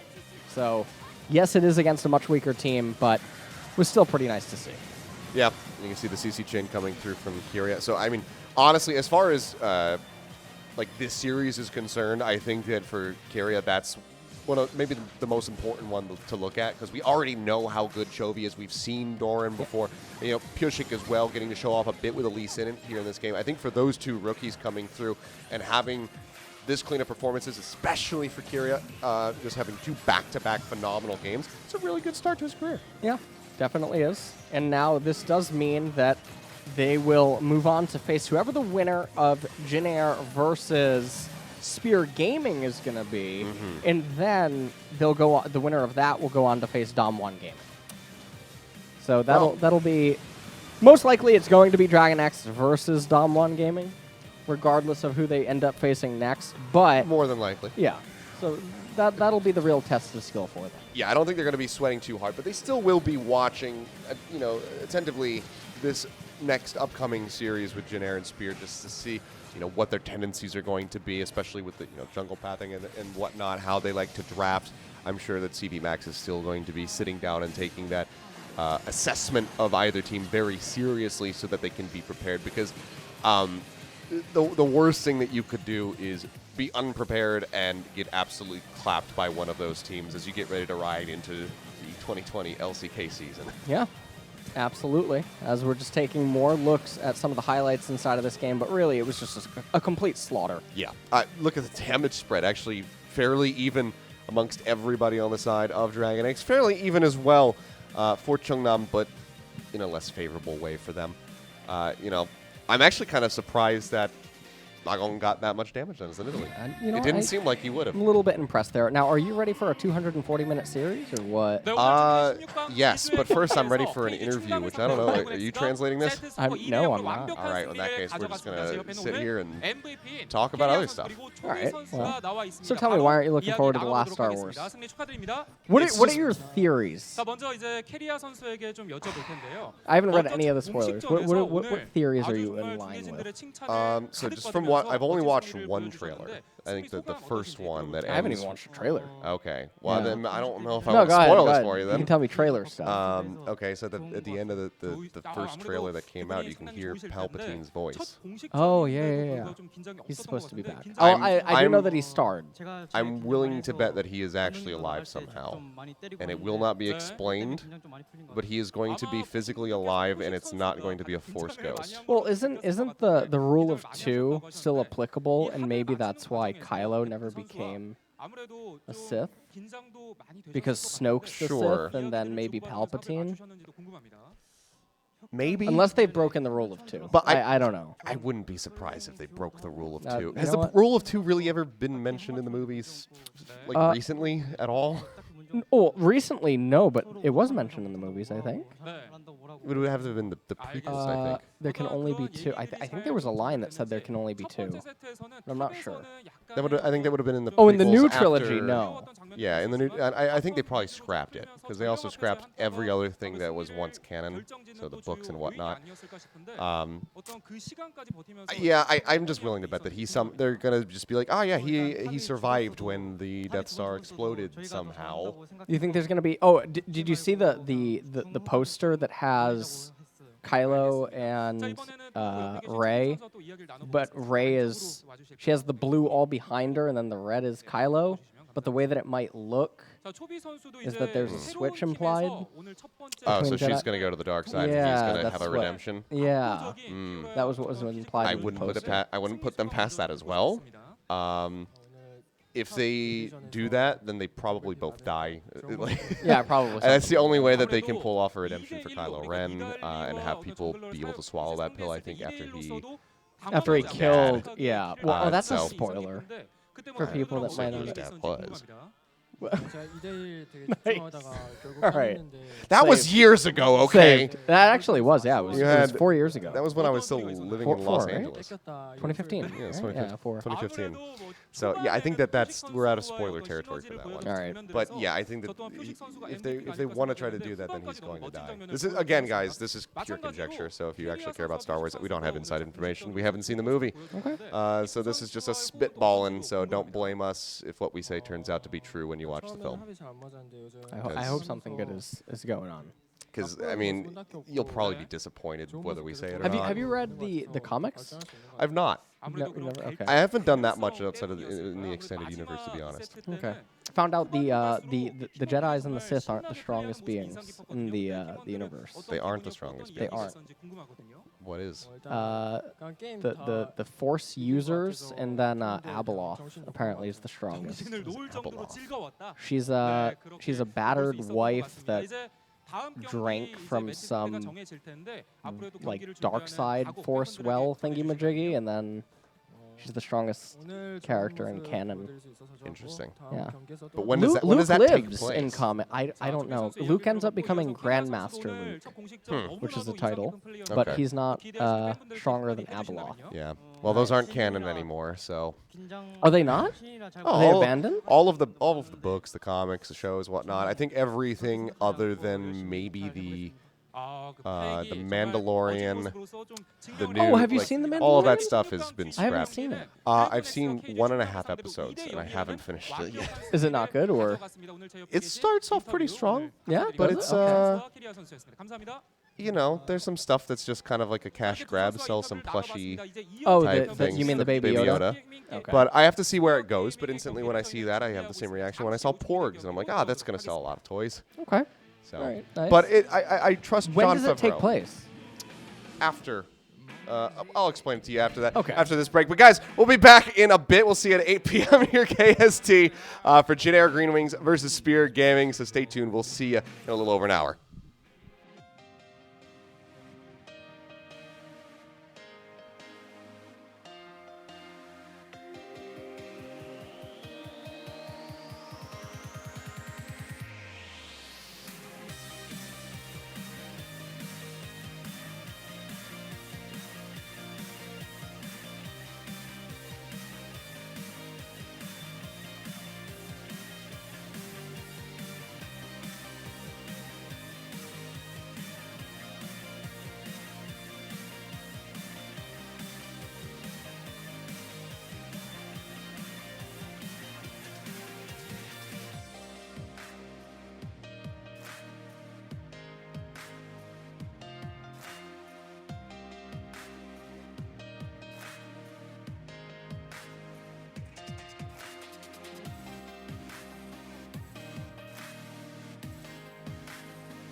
to suffer through the thinking? Why do I have the feeling that we're sinking? I need to find a way.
welcome back, ladies and gentlemen, to the KeSPA Cup 2019. I'm Achilleos here with LS. We are halfway through the evening. We have one more series for you. This one's going to be Jin Air Greenwings going up against Spear Gaming. We saw a fairly fast first series. Yeah. I don't think it's going to be the case here. I think that this could be a long one. Yeah, I think this one is definitely probably the most potential to actually go to 3 series out of all of the matches that we've had so far in the KeSPA Cup. This is a Challenger Series Korea match. Yep. Between Jin Air versus Spear. So it's going to be interesting to see how Jin Air actually fares against Spear Gaming. They did get relegated in summer 2019, but Spear Gaming is in middle of the pack Challengers Korea team. So it's going to be interesting to see if Jin Air can actually perform well. Now, they do have some changed players. They have UmTi now inside of the jungle position. Also, their bottom lane, it's no longer Root and Kellen, which used to be the strong point of Jin Air, but now they have Light and Senan, who has actually come down here to Challengers Korea from LCK, was formerly Afrika's primary support, and was actually doing quite well on Afrika, even though if you look up his solo queue ID, you might not be thinking so highly, but it's completely fine, you know? It's just that account is for fun, you know? Just goofs off on that one. Yeah, that's what we'll leave it at. So, UmTi, we'll see how he can end up doing here today. I think that he's actually probably just going to be the player to watch. Spear Gaming, their players are Destroy, Winter, Chasy, Jaguar, and Asper on that side. So it'll be pretty curious to see how they can perform here against Jin Air today. As I already said, Spear Gaming was a recent addition to Challengers in 2019. Well, you can see on the point 3 right there, you know, Jaguar coming from Damwon over to Spear. As well as Asper from GEN.G moving over. So those guys just not quite making the cut for a primary spot on those rosters with the direction that they took going into the 2020 season. So they find themselves on Spear Gaming. We'll see if they can find some additional success. It'd be very good for their year-in challenger and their hopes of promoting upward into the LCK if they could get a victory here over Jin Air Greenwings and go as deep as possible in the KeSPA Cup. So we'll see if they're going to be able to manage that one. You never really know what you're going to get when it comes down to Jin Air. You know, it could be ridiculously, it's in the past at least, ridiculously bad series, very long series that they get wins. And then sometimes you just get the ones where they actually come out very concisely and kick the crap out of everybody. With this iteration, it's really hard to say what we're going to get. UmTi, of course, is going to be familiar to this organization, to the people who have been watching Jin Air for a long time. This is where UmTi got his start, and subsequently also got the occasional name of Inti because he would have some times where he would go in a little too hard in the paint and would suffer for it, and his team would, have to kind of bite the bullet and just kind of deal with it. Yeah, and I mean, we'll see how we can end up performing here today. It's also going to be really interesting because, again, both of these teams are Challenger Series teams, and so the meta has often been very different in Challengers Korea. Now, I'm not so sure how active Jin Air maybe has been scrimming or what teams they have been scrimming, but I feel like Spear Gaming will probably take a very different approach than some of the LCK teams that we've seen. Sure. And that's just a byproduct of how the scrims can end up going and ultimately the practice in general. But here now, the camera panning over all the Jin Air players. There's UmTi. Good to see him. We'll see how he does in the jungle. It's been a little rough, a little bit of a rough day for the junglers so far, outside of that second match for Pyosik. But let's see how UmTi is feeling. You can see a lot of changes, obviously, since the fall down into Challenger. So some formerly very familiar faces, such as Linderong and Malrong, not going to be with the organization any longer. Nova as well, one that might stick out there for fans watching. And remember, Jin Air now under different coaching. I believe. Yeah. So this is also going to be interesting. We'll see if they can actually rise.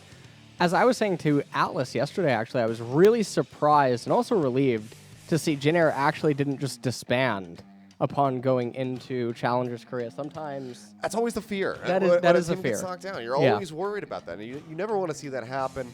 We obviously have lost some very long-standing organizations, MVP, as of late. Jin Air is one of those extremely long-standing Korean sponsors in esports. They still you have, know, I believe they still have StarCraft 2 players. I think they might. I know that they occasionally do their own tournament series and host that. But yeah, it would have been, I think, a major blow, even with them being in, knocked down to challengers. And then if they had stopped, it still would have been a major blow to the scene to have lost such a big name, such a staple name in Korean esports, such as Jin Air. So I, for one, am very happy to see that they have stuck around. But then we also have the up-and-coming teams here, like Spear Gaming, that are looking to become that long-standing organization. Whether it's with success or with failure, doesn't really matter. But being around and being a part of the esports space in Korea. So Spear Gaming, we'll see if they can do just that. This would be the first step for them. Yeah. So we're going to jump into the pick ban here in just a moment here. I know it's been a pretty long break. We had an hour and 40 minutes because of how decisive the first series was. DragonX making quick work in game number 2. It was 19 minutes, right? 19 minutes and 45 seconds? Right around there, yeah. Right around there, yeah. So extremely quick work from them. I mean, I had enough time to walk down the street, get some food. Okay. And then I left my phone on the table, actually. Here? Walked out of the restaurant. No, in the restaurant. Oh, okay. Walked out of the restaurant without taking my phone with me, and then was pursued down the sidewalk by the waitress who was yelling out to me, and she gave me my phone. So I gotta love Korean customer service. People are just very kind. All right. So my phone has been returned, and we nice. are in the draft. Cassiopeia going to be banned away on the blue side, and this is looking a bit more in keeping with the standard drafts that we've seen in the earlier series. Lucian banned on the red side. Now the Nautilus, though, going to be joining that Cassiopeia. I'm really perplexed by the Lucian ban. Actually, during the break, I had a message from, I think, about 3 ADC pro players from Europe and one from NA messaged me and asked, what is with the Lucian ban priority in Korea?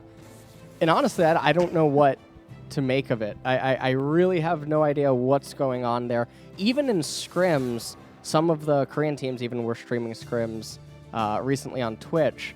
Lucian wasn't having very high priority. He wasn't present in any of the games. So I really don't know what to make of it, especially because he's a champion that comes with a preset condition that if you don't achieve it, he ends up being detrimental to his team. Sure.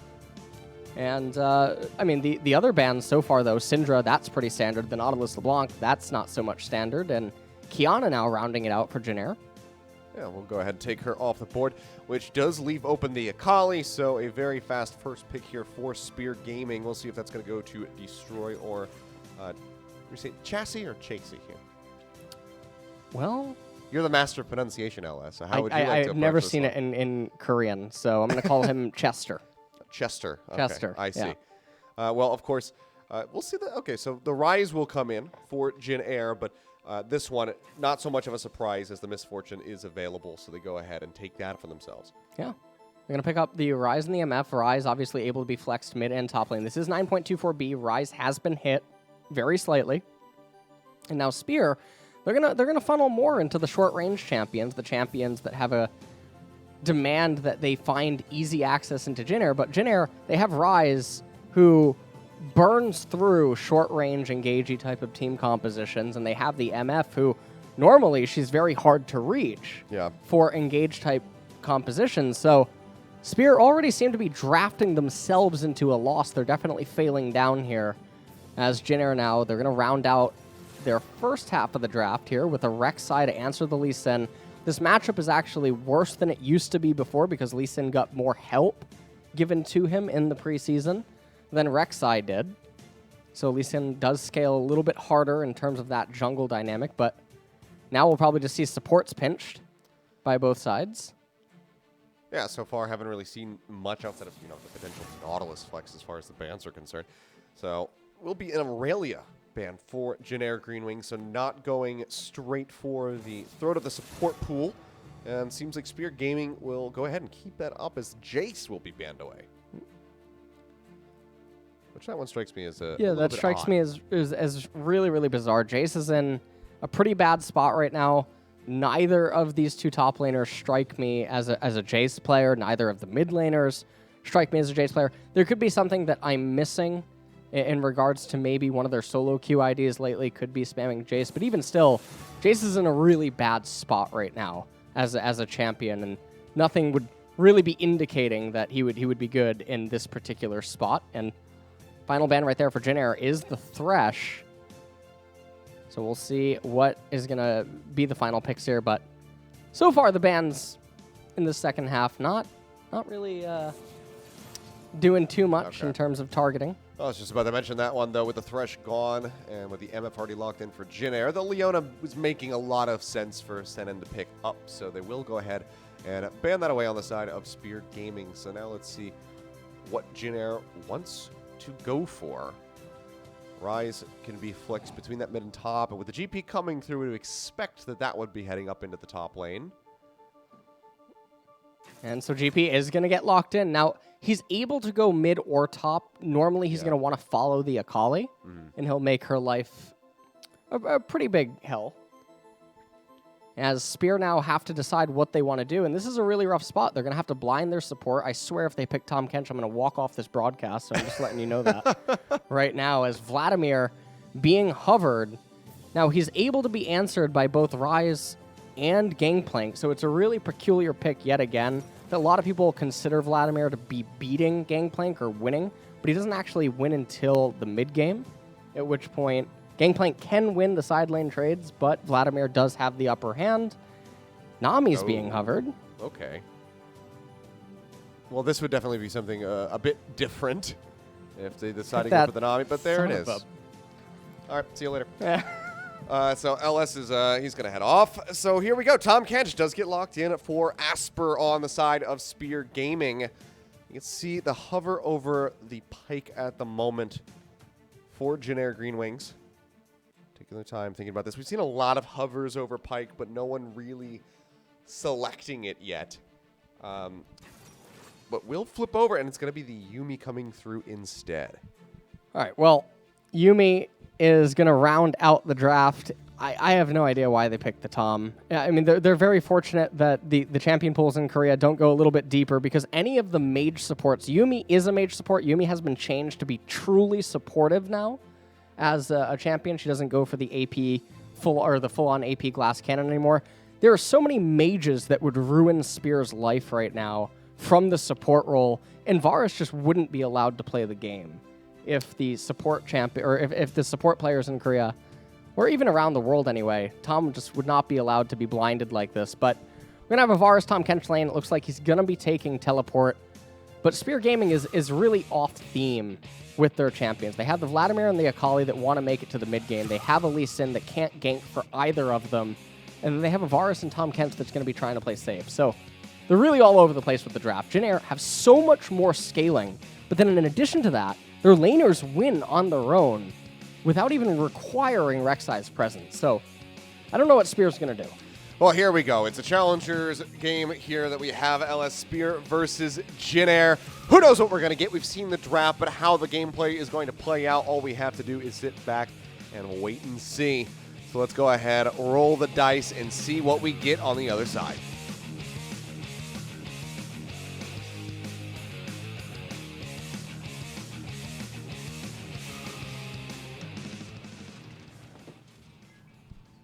And here we are. I don't know about the fan cheers. I think I see a Jin Air fan. It's like, that was Max. That was Atlas and then Brendan's thing. So I don't want. I feel bad taking it from him. That's all right. We will. I'll just. You know offer my condolences to the ZenX chair sponsor here. By the way, those chairs are very comfortable. They are. I have one at home. Yeah, they are. They're very nice. They're quite nice, and they're very affordable. I don't understand all of the other chair brands that charge hundreds upon hundreds of dollars for those things. Yeah, the ZenX things are only about. It's like $150. Oh yeah, for the smaller model. Sure. But the really big ones can get up to about 300 Korean, which is like 260 US. 260, 270-ish. Yeah, 260, 270 US. Still more affordable than the baseline model of some other ones. Yeah, the one. Yeah. That's not too bad. We're not even paid to show this. We just genuinely like the chair, so. I think I need to get a new one, though. My cat's been destroying mine for years. Oh, no. So, the leather on it has been all but ruined. All right, well, let's take a look here at this game. Nothing too chaotic happening early.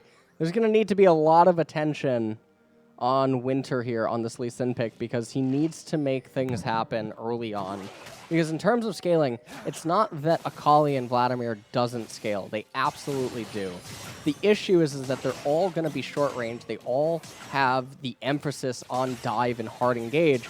But the Gangplank ultimate, Rise, MF, Yuumi, the way that these champions conduct themselves in a team fight directly counteracts everything that Spear's trying to achieve.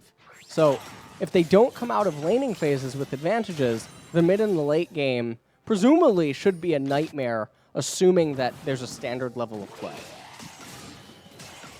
Well, we'll see what exactly that standard is going to be, whether it's low or high. But for now, just going to be some skirmishing in the bot lane, swapping back and forth here with a couple of these shots. Red Invade does come through for UmTi, so pushing up into the enemy jungle. Winter will be located over at his wolves at the moment and is not really in a position to try to capitalize. So we'll just be rotating down to find himself be a bit buffless, which will hurt his ganking potential. Without that red. So overall, solid start for UmTi. Yep. And we'll see how all the laning phases are going to play out here, as Mountain Dragon is going to be the first one that spawns. And in terms of champions that are going to be building resistances, if we assume that Yuumi gets Athenes or something, obviously she can make use of magic resistance, although she's often latched on to one of her allies. But Rek'Sai and Gangplank this game, maybe even Rise, able to pick up a Banshee's Veil, Maul of Malmortius on the Gangplank. That's really nice, obviously, for Jin Air. On Spear, however, we would assume that Zanya's Hourglass would probably be one of the only items that's going to be being built to, that could maybe be amplified by Mountain Dream. Well, we saw both of the junglers poke their heads there into the bottom lane, but no one really seeing an avenue of approach to try to get a gank off, so we'll just go ahead and go their separate ways to continue to farm up. So far, pretty good start for Yaharong here in the mid lane, is clearly harassing Chester, as you called him, down below half HP and is maintaining about a 10 CS advantage. So very solid start for the Rise. Well, looking a bit more neck and neck up in the top lane for TaNa and Destroy.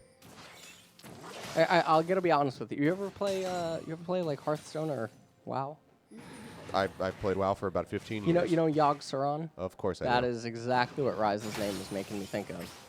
Yaharong? Yaharong. Yogg Saron. You got that? Yeah, I can see it. All right. I can see it. Good. You're not crazy. All right. Thank you. Ooh, nice double tap there on the Jaguar. So it seems like, as far as the war of attrition here in the bot lane, Jin Air coming out on top. Asper doing his damnedest to try to get those tongue lashes out, but the poke damage between an MF and a Yuumi is just so very oppressive. Winter will be going for a bit of a stroll here into that bottom side red jungle. And so far, nothing is really transpiring here. It's actually really bizarre to me to see the Vladimir getting to shove the GP in, and GP even had to expend his teleport. So definitely some lane mismanagement early on. Saw this a lot from Gangplanks at Worlds as well. Playing waves 1 through 4 suboptimally and then actually falling behind in matchups that should be advantageous early on. But meanwhile, I mean, across the board, Rise is obviously doing a really fantastic job here in mid lane. Yeah, he's been just doing wonderfully the entire time. Kind of now starting to assert some dominance here in the top lane, chunking out that Vladimir. But unless he can keep the pressure up, it's all just going to be coming back through every time he pops one of those Qs. Well, UmTi, while not being able to find any gank paths, has been taking quite a bit away from Winter in his own jungle. Gonna eat the golems really quickly, but not really too much being achieved. Very content, it seems. Both parties to just sort of farm it out, but again, this isn't really that advantageous, even though in a vacuum it should be when you have champions like Vladimir and Akali. And it's mostly due to, in part, that Gangplank and Rise are just getting to coast by for free without anything going on. This is a Jin Air game, though. You do have to keep that in mind. It's amazing how some things don't change, even though all of the players on the team, the coaching staff, they can all change, and just the meta play for Jin Air always remains the same. It's something that just transcends all logic, it would seem, but will just be a slow start. Then again, we're only 6.5 minutes in, so when I started casting Jin Air, it would be, 30, 40 minutes in, and nothing would have happened either. Hopefully we don't get that here, as we do have that Mountain Drake spawn for a while. And you can see Winter is down in the southern half of the river, so might be able to try to get a setup for that Drake, which could lead to some fighting. Yeah. Lee Sin is in close proximity to it. Does have the ability to just start it with this bot lane priority. Tom and Varus would definitely be able to go over. They're not achieving anything with the speed that they're trying to shove in the bottom lane. In fact, they're not even going to get a clean crash. Winter not actually going to start the Mountain Drake, at least not right away. He could go over right now, and had he already been starting it, Tom Kench could have moved over as well. He would have been able to pick it up. Yeah, they're going to start it right as the bot wave is just starting to get cleared out, and Rise is returning into mid lane, but it doesn't really matter, because it doesn't seem like Jin Air would have any intention on going over there, whereas their junglers on the opposite side of the map. There's a ping going down onto Vladimir now, though. Let's see if they want to try to make something happen. UmTi is going to be pushing forward, but gets spotted out by that pink ward, so won't really be able to get much done. Tries to fake back and then comes back over, and they have the arrival of Yaharong as well with the Rise, so see if they can make something happen, but it looks like it's just going to be a little vision pop there on the plant, and then a rotate back over to mid for the Rise. So not going to be looking for the dive. Obviously going up against the Vladimir under his own tower. Always a very dangerous game because of that pool. Well, doesn't look like they want to risk it at all right now, as they're pretty content to just go tit for tat and play ping pong on the waves. Misfortune at 3 Doran Slids right now. Sometimes she does end up going up to 5. And with the Yuumi, it would be quite difficult to actually bring her down. Interestingly, the Yuumi being there does mean that Varus only needs to actually land his ultimate on one target, and it's a 2-for-1. Very true. So, pretty nice right there. But, well, speaking of ultimates, they did just hit 6 here. So both he and the Tom Kench going to be set. UmTi now getting a spot out onto Winter. Just handed him a little bit of damage, but now might be in danger of losing out on this blue buff. You still do have, I guess, wrapping around the side. Resonating Strike will be taken by Winter, but the blue buff resets, so not going to be able to get into smiteable range. Shot's going to be coming through. They get the stun in as the eat comes in from Asper, trying to keep his ADC safe. They take a bit of damage from that bullet time. Now Blast Cone over the wall, dodge out on the Tongue Lash, but will not be able to find any kills. So we are still 0-0. looks like no one's really too intent on making anything happen. Now, interestingly, I want to talk about something I actually just tweeted out during the break, which is if you end up losing the first dragon, you can give up the second dragon, I think, if it's not Infernal Drake, and then that would allow you to capture dragon 3, 4, 5, and 6, if you would have intention to do so, and thus you would amplify the dragon soul to the greatest possible extent. Yeah. But likewise, for Spear Gaming, what they could do now is they have the Mountain Dragon. They can intentionally give up Drake number 2 to Jin Air, and then capture Dragon 3 and 4 and 5. Yeah. And have an amplified soul yet again. So I don't know if pro teams will start doing that right away, but honestly, individual dragons are so weak by themselves. I think the only real argument could be made for Infernal. Yeah.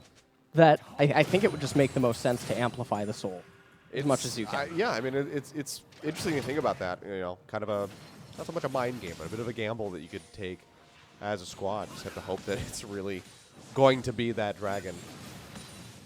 Otherwise, you end up with, you know, 4 Ocean Drakes amplified or something like that, which obviously the Dragon Soul is still going to be good, but it's not what you set out to get.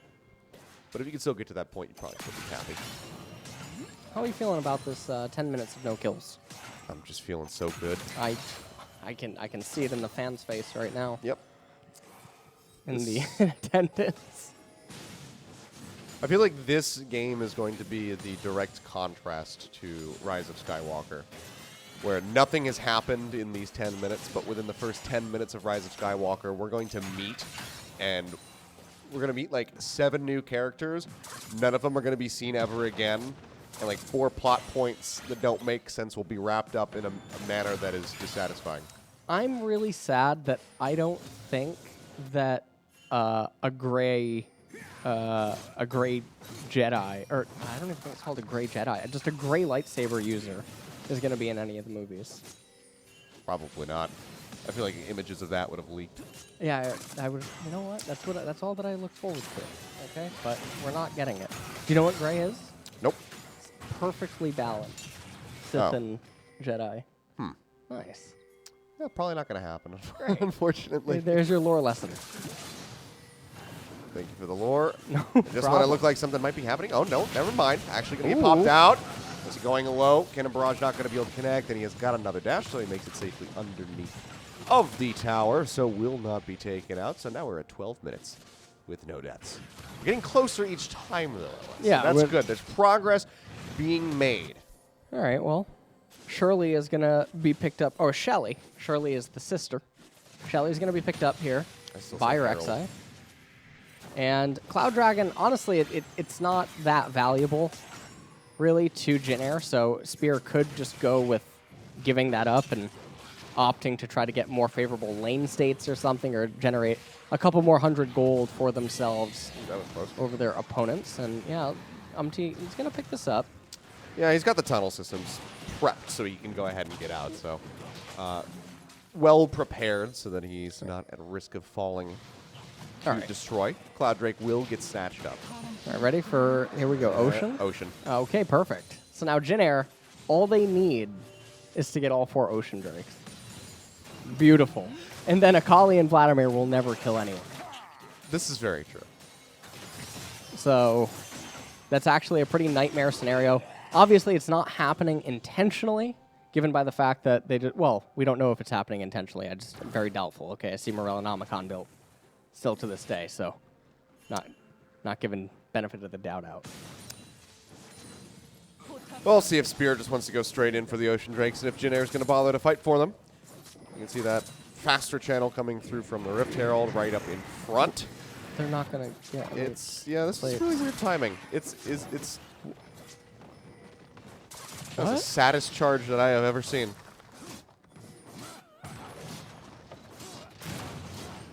I think that's a good summary for Yeah, how let's things talk have about been so something. far. Let's talk I, something else.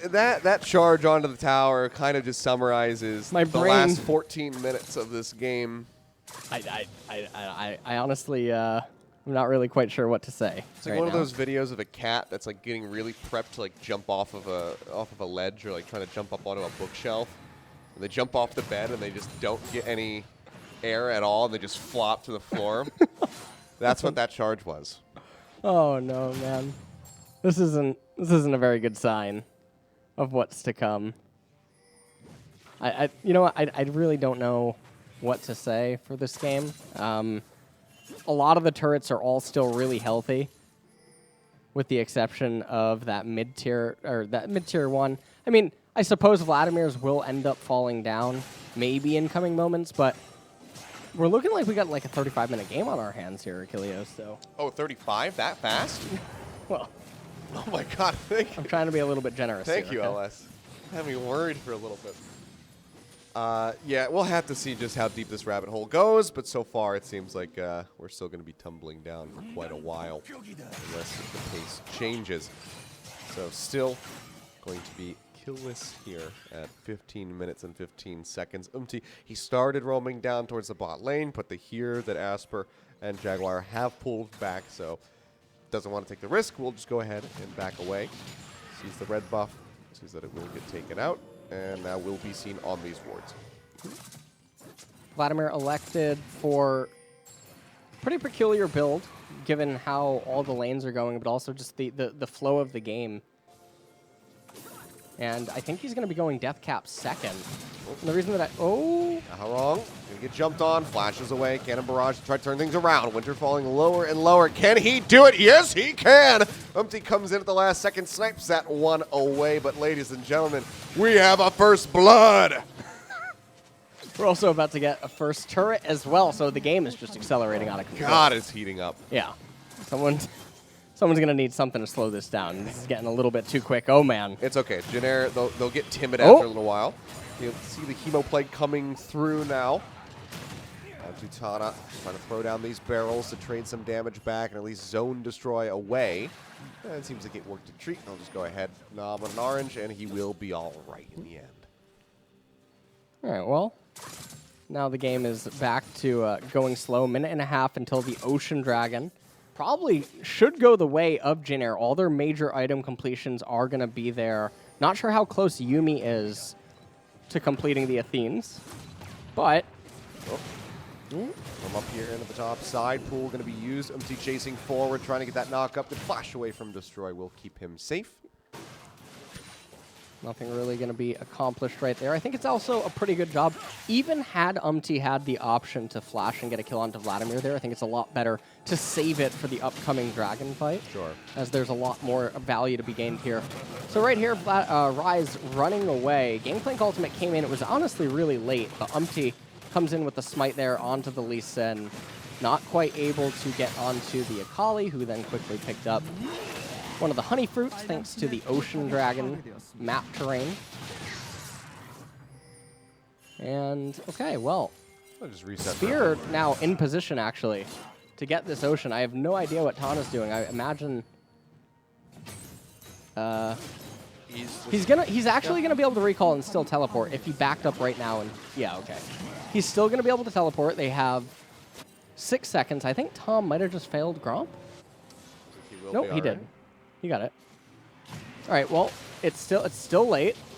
They spotted out. They don't have any. Yeah, here's the TP. Really have a good ward, so he's gonna have to be coming down here behind the tier 1 tower. They should just burst the dragon. I don't know what they're doing. Exhaustion's out onto the Destroy. Dragon going lower and lower. Going golden right now is UmTi. Not going to be able to get there in time. The Harris will be able to find the final shot there onto the Ocean Drake. So third does go over to Spear down pole position to get that Dragon Soul. UmTi, however, into the back, jumps in on top of the Akali, and there's going to be one member gone here for Spear Gaming. The rest of the team able to disengage.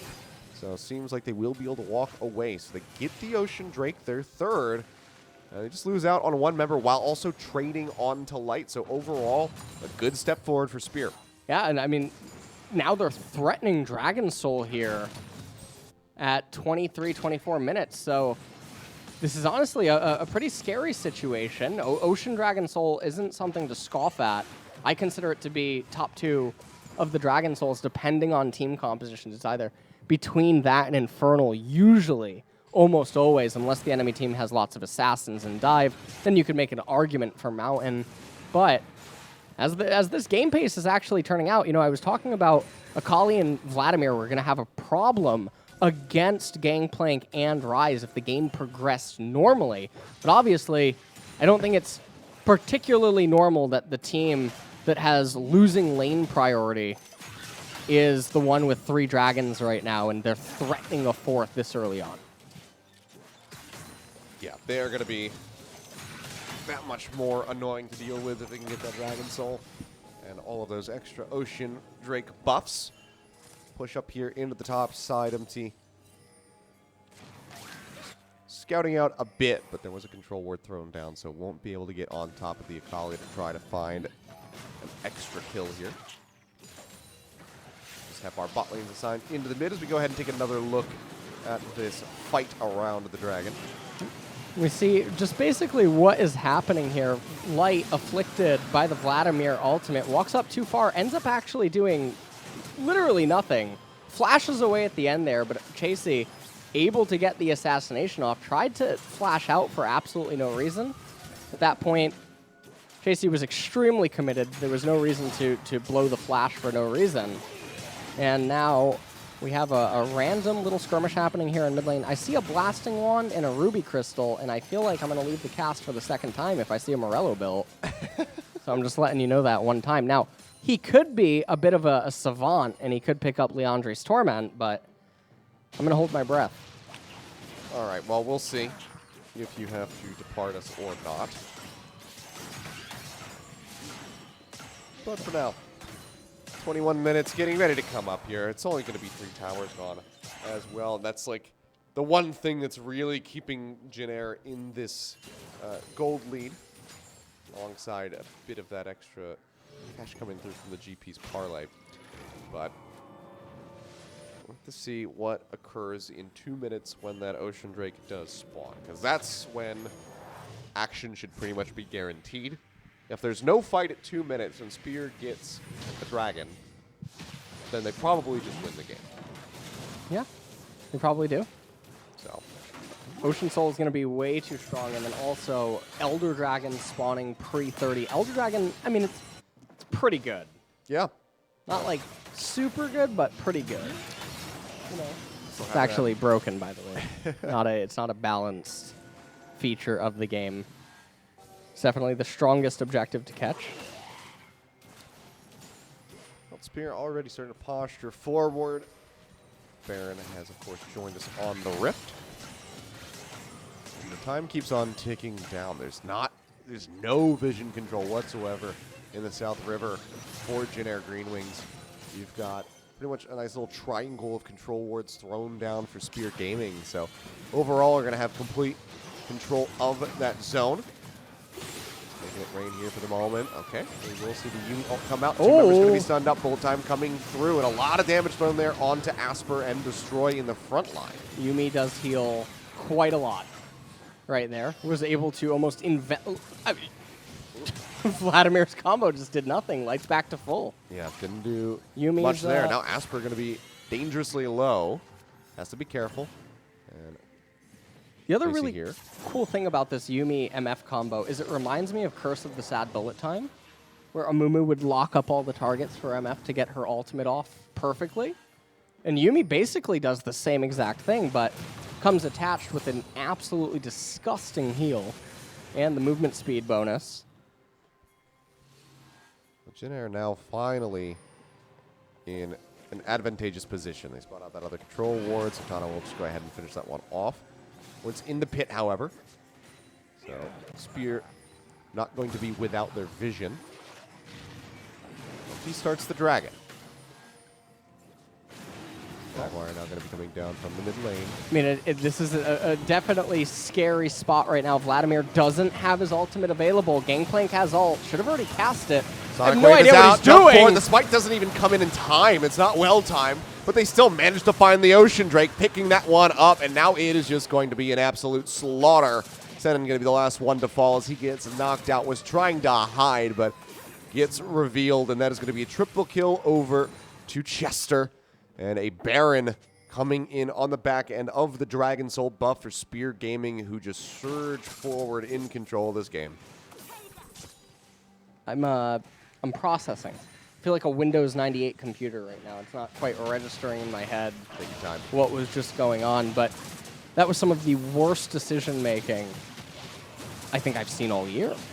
You know, and it's pretty impressive. We only have 5 days left, so this is truly a bewildering experience here. Spear, they have the Ocean Dragon Soul. They have Elder spawning in 5 minutes. They just got Baron. And for a team composition why did she have Morello? Break it down for me, Achilles. What healing? The Yumi? You mean when the Vladimir does his full combo and you just kill him before Yumi gets multiple activations of her heal? Is that what they need to stop? Or what Yeah, absolutely. the single target That heal? one. That one? Okay. Yeah, that was it. The Gangplank W? Yeah. Oh, okay. I just wasn't quite sure. Hey, you loved it so much the first time. Why not look at it again? Yeah, let's see it one more time. GP's ult came out so late, but the decision should have been to try to part the Red Sea with the ultimate, try to get as much valuable damage down. You know Vladimir doesn't have his ult inside of this team fight, and so the whole positioning leading up to this, not trying to soften them up, deny the Lee Sin anyway, and then just securing that dragon at all costs, it's truly befuddling. Yeah, it was a bit confusing to say the least. Now, pushing forward, just going to be clearing out the vision here in the top side of Jin Air's jungle, or what once was Jin Air's jungle. They can go nowhere near it, probably ever again, given the state of the game at the moment. Minute and 35 still going to be remaining on that Baron buff as Light has to go ahead and hightail it out of the mid lane. Just the implied presence of one of the members of Spear is enough to go ahead and make them run for the hills. Well, I gotta be honest with you, Achilles. This is not good news bears if you are a Jin Air fan. Spear Gaming is a middle bottom of the pack Challenger's Korea team. And here they are, honestly, just looking like they're better than Jin Air, at least in game number 1. They were behind in the CS department in mid lane, but the transition from early to mid, the fact that they didn't hemorrhage anything, and even the Vladimir winning the lane against the Gangplank initially, everything just looked pretty okay. Well, it doesn't anymore. So we'll just be multiple tier 2 towers falling. Pretty much all 3 of them going to go down. Destroy just turns his attention back over. Gets that Baron buff rolling back through as well. So we'll just go ahead and steadily chip away at this for a 6th tower to fall. Spear completely in control. They still have another 2.5 minutes to do whatever they want on the Rift before that Elder Dragon comes through. Elder's coming up in 2 minutes. He's the first Elder that I'm going to see in the KeSPA Cup. Ooh. Yeah, we didn't have any. We didn't have any 2 days ago. I don't know if we've had one yet, but The Jin Air fan in attendance right now is furious about Elder Dragon, staring it down, and he just knows exactly what that's going to end up doing once it's captured by Spear Gaming. So at this point in the game, it's pretty hard to imagine how they could come back outside of some miracle team fight where Misfortune and Yuumi hit a multi-man ultimate while trapping them inside of like a Gangplank ult as well. So if the stars are going to align, maybe Jin Air can come back, but realistically, I would call this game 99 out of 100 times. yeah, I even if they line those things up, I don't know if it's enough damage to kill anybody on the side of Spear Gaming.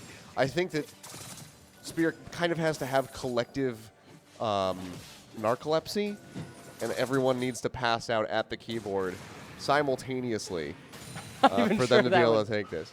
I'm not quite sure if that would be enough at this point in time. But yeah, barring that, flat out AFKing, and then I think Jin Air could do it. Why is Vlad getting Morello? What's going on here? Break it down. Why did Rek'Sai purchase a Spirit Visage when Akali already had a Morello? Why not a Maw Malmort? What's going on here, Achilles? Break it down for me. I got nothing. I was trying to think of something witty and clever, and I just had nothing for you. NASA's not detecting life in this game, I'll tell you that much. That's what's a little bit confusing right now. Yeah. They're voluntarily opting into life restore items when there's Morellonomicons being purchased, and it really is a little confusing. Yeah. Gangplank has a Spectre's Cowl instead of a Maw of Malmortius. Very nice. Well, you know, they're just trying to get by. There's a couple people just a couple dudes trying to survive. But don't know if that's going to be able to happen for very much longer. 5 seconds until this Elder spawns. Destroy's currently going to be jumped on. Now goes down into the pool. Kick comes over. Does displace Yaharong there for a moment. As you can see how much that Honeycruit is just healing up Destroy. So basically back up to full. Winter's still down to half, though. So that's a decent boon for them.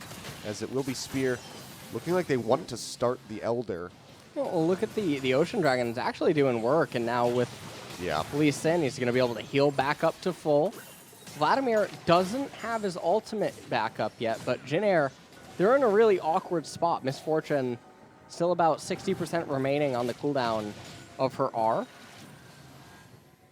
See, top lane, there's actually a minion wave getting ready to pull up. Observers were about to go over to that to show it off, but instead have to wait and see what happens here in the mid lane. Ult not going to connect in from Light. He's barely alive, but the dive into the back of the arrow coming through from Jaguar manages to take him down, now exposing that Yuumi. Fight still pushing forward as Destroy moves up with the Vladimir and just absolutely starts bursting everyone left, right, and center with his AoE. Will be able to get rid of Yuumi, and that is likely to be an extended ace if they can just chase forward here onto Yaharong. Either way, damage has been dealt, and the Elder Dragon be damned. They're just going to go for the throat. TP's up into the top lane to go ahead, take down this inhibitor, and escort those minions up to the Nexus. Yeah, and Jin Air, they're going to just barrel down. There's no way that a one-man army of Rise is going to be able to stop them here.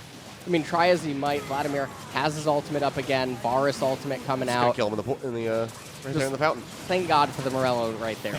I'm not sure if they could have brought him down without it. Well, they dove into the fountain. They managed to take him out. Light will respawn, but he will just stay right there. There's nothing that he can do. So 31.5 minutes, 11-2 in the end. So not the bloodiest game, but once Spear Gaming got that lead, they did not let go. Jin Air going to have to try to bounce back in game number 2 if they do want to extend this series. But so far, it seems like the plane is still grounded. Yeah. I really don't know what to say. I'm really, really shocked that Jin Air just lost, to be completely honest. I thought that they were, or they should have been considered the favorites coming into this match. And obviously, the players do look a little bit down, but I mean, they don't try to really do anything inside of the games, and this is one of my critiques of them in spring and summer, where they sort of just passively farm. They wait for opponents to make mistakes, but then even their punishes aren't as optimal as they should be. Yeah. It's truly impressive. Well, maybe we'll see a turnaround on the passive play for Jin Air when we come into game number 2. But yeah, didn't really look like they were comfortable getting into any kind of position where they could actually attack anybody. And then from there, just were falling further and further behind. A little bit of a rough start overall for, I'd say, just about everybody in the game. But mid-game, Chasy here, he really came online and was able to pick up that triple kill with the Akali and finishes 5-1-4. So overall, a pretty good performance from him and the rest of Spear Gaming. So it seems like everybody in tune with each other here. Yeah. So, I mean, it's really surprising that this is how game number 1 is starting off for the series. I feel like Jin Air, they had draft advantage as well, but they couldn't really do anything with it. And so that always scares me if we're going to go into game number 2, because what happens if they're on the losing end of a draft? So, yeah, not really sure. We'll have to find out in game number 2, which I think is really going to say a lot about what we can expect for Challengers 2020 if they end up losing. Yeah, I suppose you are right. But yeah, some very interesting moments here throughout this first game. Just very rough tidings overall for the Jin Air folk and their fans. But we'll see if they can turn things around and try to set up a victory in game number 2. You know, I think win or lose, no matter what happens, the only thing we can hope for would be a bit more action in the early game. Yeah. In game 2. I don't think we're rather than the long lulls that we had. So we'll see. Maybe we can beat it. I believe it was around 14 minutes or so that we had first blood come into this game. That's not happening. So maybe we can. We could have a team over Garen and not see trades. Just 10 minutes. How about 10 minutes in the first blood? No. I'm willing to compromise here, but all right, I'll compromise with you. 22. All right, 22 minutes. Deal. I feel like I was just on Pawn Stars. It's not even going to be a first blood. It's going to be an execute. Okay. You know, so. Yeah. All right, guys. Well, we'll take a look at the damage. Vladimir going to be coming out on top overall. That consistent poke was there for Destroy. And, I mean, you can see doing their damnedest with the Rise and that GP, but chip damage just doesn't really add up to much in the grand scheme of things for them. So it will just still be that victory there for Spear Gaming. But a chance at redemption for Jin Air Greenwings. They have a lot to try and climb back from in game number 2. But we'll see if they're up for the task or if Spear will just be able to take this with a 2-0 when we come back from the break. So make sure you guys stay tuned.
Why do I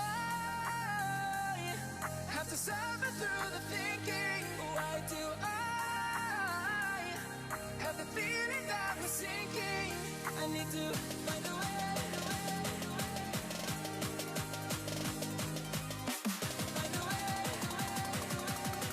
Find a way. Find a way out.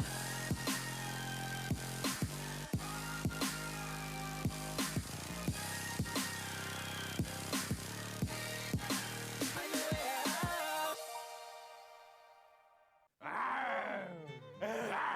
안녕하세요. The Lion The Tiger 장민철입니다. 크리템입니다.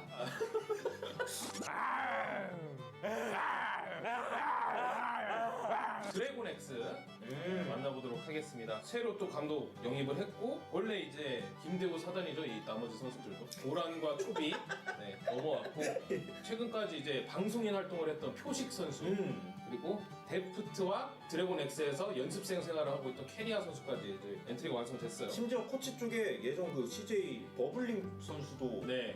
코치로 또 영입이 됐어요. 그렇죠. 약간 제 후배. 이 레스토랑은 약간 솔루션을 잘할 것 같은 레스토랑이에요. 이제 백종원 선수니까. 그러니까 약간 요리를 잘한다기보다는 재료들한테 솔루션하는. 그래서 재료들이 알아서 좀 잘 버무려져가지고 완성되는 요리가 되는 그런 느낌의 식당이기 때문에 이 재료들이 신선한 재료들이 많거든요. 지금. 진짜 신선하지. 네. 그래서 판단하기가 오히려 어렵고. 이게 새로 나온 식재료라고 오히려 생각을 해도 될 것 같아서 대신 든든한 식재료 둘이 있어요. 초비와 데프트. 검증된 식재료. 그냥 맛있지. 덜 검증된 도란과 이제 검증을 받아야 되는 표식과 케리아의 케미를 좀 어떻게 맞출 것인지 이게 요리라는 게 사실 어떤 식재료랑 어떤 식재료를 조합하느냐에 따라서 맛이 완전 달라지죠. 그러니까 우리 누가 보면 약간 요리 프로그램 같아. 여기 진짜 셰프님 나오신 것 같아. 말씀하신 것처럼 뭐 요리 프로는 아니지만 요리로 비교를 하자면 그런 가지각색의 색깔이 있는 선수들과 그러니까 기존에 이 어떻게 보면 초비랑 데프트는 소나 돼지, 닭 같은 이런 검증된 맛있는 식재료거든요. 단독으로 먹어도 맛있고. 그렇죠. 그냥 구워 먹어도 맛있고 네. 삶아 먹어도 맛있는 식재료인데 여기에 고춧가루를 넣느냐 아니면 약간 향신료 맛이 강한 걸 그렇죠. 어떻게 섞냐. 막 이런. 마라를 넣느냐 약간 뭐 아, 중국산 나는 좀 싫어요. 마라. 나는 마라 네. 너무 프로 같아. 그런 약간 향신료들을 어떻게 첨가하느냐를 TVMAX 감독 김대호 감독이 결정을 해야 될 것 같고 여기는 또 재밌는 게 여기도 약간 상추를 입긴 입었거든요. 아 제기호. 제규어까지는 아니고 약간 신은 강자면서도 그럼 저는 네. 저 개인적으로 여기서 약간 이제 동물을 그럼 좀 세게 맺고 싶은데 라이언킹 보시면 알잖아요. 거기 보면 상처 입은 사자가 나와 실제로. 거기 심바 삼촌이 스칼이란 말이에요. 네, 스칼. 약간 그런 느낌 나. 상처 입은 사자. 흑사자다. 그러니까 상처 입은 사자. 그러니까 제규어보다 좀 세진 거지 따지고 보면 내가 생각해도. 저는 라이언킹에게서 티문이나 푼바 얘기 나올 것 같아가지고 이거 약간 무리 아니야? 자 그러면 드래곤X 키플레이어 한번 정해보도록 하겠습니다. 이 미드랑 원딜 정하는 거는 너무 진부해. 그래서 표식. 자 이 친구를 좀 만나봤는데 개념이 일단 좀 있고 게임 개념이 그리고 다른 개념이 아니야. 겁이 없어. 하룻 강아지, 진짜 하룻 강아지. 네. 그래서 원래 이런 애들이 게임 그 대회장 가서 잘하거든요. 그래서 표식 선수는 우리 장민철 사자도 얘기했지만 사실 아마추어 때 이제 방송인으로서 활동을 꽤 오래 했었고 그렇죠. 아마추어 대회도 참가 꽤 많이 했었어요. 그래서 저도 솔랭도 많이 봤었고 솔랭 최정상권에 있는 선수인데 이신 킨드레드로 유명해요. 키 킨드레드 자기. 그래서 다음 표식은 너야 킹드레드지 아니에요. 맞아요. 다 표식. 근데 캐리형만큼은 있는 거죠. 어떤 사냥감을 먹는 거. 맞아. 악력, 이 능력이라고 해야 돼. 이거 뭐지? 악힘? 악력. 이게 악력. 네? 앙 다무는 힘 해서 잘 문다. 네. 이게 동물적 감각이 있는 선수라는 평가를 또 해주셨고요. 드래곤X의 예상 순위 4강. 4강까지는 갈 수 있지 않을까. 일단은 든든하잖아요, 솔직히 미드 바텀이. 그러면 나머지 라인이 반반만 해도 이길 수 있거든요. 이게 딜러 라인이 네, 세서 딜러 라인이 세면 원래 나머지 라인이 좀 반반을 해야 되기 때문에 저는 4강까지 좀 한번 노려볼 수 있지 않을까. 그래서 도란 선수 스타일이 어떻게 되지? 그러니까 원래 도란이 뭔가 예전에는 그러니까 어떻게든 팀에서 키우려고 하기에 이 선수를 공격적으로 좀 키우려는 것처럼 보였었거든요. 칼체는 좀 쥐어주고. 근데 솔직히 잘 안 됐었죠. 네. 공격적으로 하기에도 아직 성장 가능성이 높은 선수니까. 그거는 그러면 거기서 약간 갱플랭크 같은 탱과 또 칼 같이 갖고 있는 그런 챔피언도 쓸 수 있을 것 같고 여러 가지로 좀 성장 가능성을 뭐 코치스테프가 제일 잘 알겠죠. 그렇죠. 네. 어떻게 좀 식재료를 사용하느냐에 따라서 재료가 바뀌니까. 여튼 그렇게 꽤 상위권으로 올라갈 만하다. 네.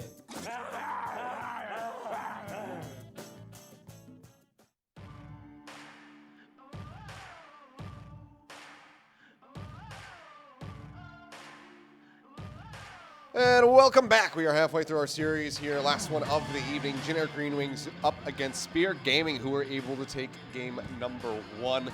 Very slow going at the start, in case you joined us late or maybe fell asleep during the series. But, you know, they got it in the end. Spear Gaming, they were able to get a couple kills, and then from there, complete and utter control over Dragon. Got that Dragon Soul, and then just kind of bopped Jin Air into submission. Yeah, I mean, we're going to have to see what changes here in game number 2 from the draft. Grace in, well, Yaharong now in mid, not looking too comfortable. Whereas on the side of Spear, it looks like it's all smiles and laughter right now. They're probably feeling really relaxed after that game number 1. Oh, I certainly would be. Yeah. Feeling that way as well. So, unsurprising to see some of the members as well as the coaching staff in high spirits, but it's not over yet. So, don't want to celebrate too early now. Over onto the blue side will be Jin Air Greenwings. Spear flipping over onto the red will be Kiana and Lucian taken away again. And this time, Tom Kench will be banned. Yeah. Tom being banned. That's, yeah, he was definitely the problem last game. Yeah, that's my conclusion to that. So, Kiana being banned, though, again. Jin Air now going to be on blue side, which actually should prove to be more problematic with how the drafts were actually unfolding. Interestingly enough, Jin Air, like I said before, they found themselves in a winning spot coming out of the draft, but then couldn't do anything with it. This time, they're likely having to go into everything blind. LeBlanc now getting banned away. We'll see if Syndra actually makes it through. He is left up at the moment. Self-ban on the Akali from Spear Gaming. Don't want to let that get through. And then a Twisted Fate will be banned away. Got some interesting direct bans coming in. You know, completely directed at individual players on the side of Jin Air, and that will allow the Syndra to be picked up. And yeah, Sandra going to be locked in their first pick. And she has the option to be flexed. In theory, all 5 roles. In Korea, probably only mid lane. But Spear Gaming now, they're going to respond by hovering Misfortune. Well, it would be unsurprising to take this, and then with the second pick, could very well go for the list as you're talking about. But and now Elise. Do a couple different options. We've seen some very strong Elise play in a few of the series so far of the KeSPA Cup, and you can see just trying to make up their mind between that and the Gragas. They will settle on the Elise, so going for that burst damage as opposed to that frontliner more so with the Gragas, it seems. The Elise being picked up by Spear this early on, too, without showing the mid or the top lane, means that Spear could R3 the support. R3 meaning red 3, third pick on red side. And then they could just look to take their top and mid laner on 4-5. But Jin Air now responding with Olaf. This is my worst nightmare. I don't know if I'm going to make it through the entire series here, Achilleos. Well, no, I came back twice for you. One. Hang in there if you can. All right. But well, if not, then makes sense. LS, aka leaves stream, but Olaf is locked in for UmTi, and looks like we might just do the support. So yeah, we'll go ahead and do so.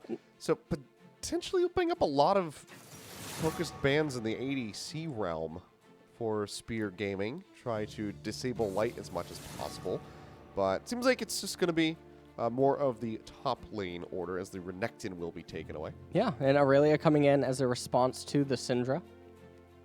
Also has the ability to chain stuff pretty well with the Elise.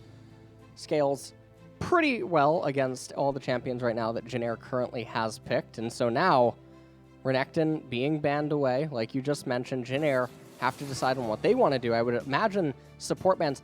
They picked Thresh and then they just banned Leona, because MF Leona in a vacuum is pretty good, but there's this really cool thing called Flay on Thresh that nullifies her in the laning phase.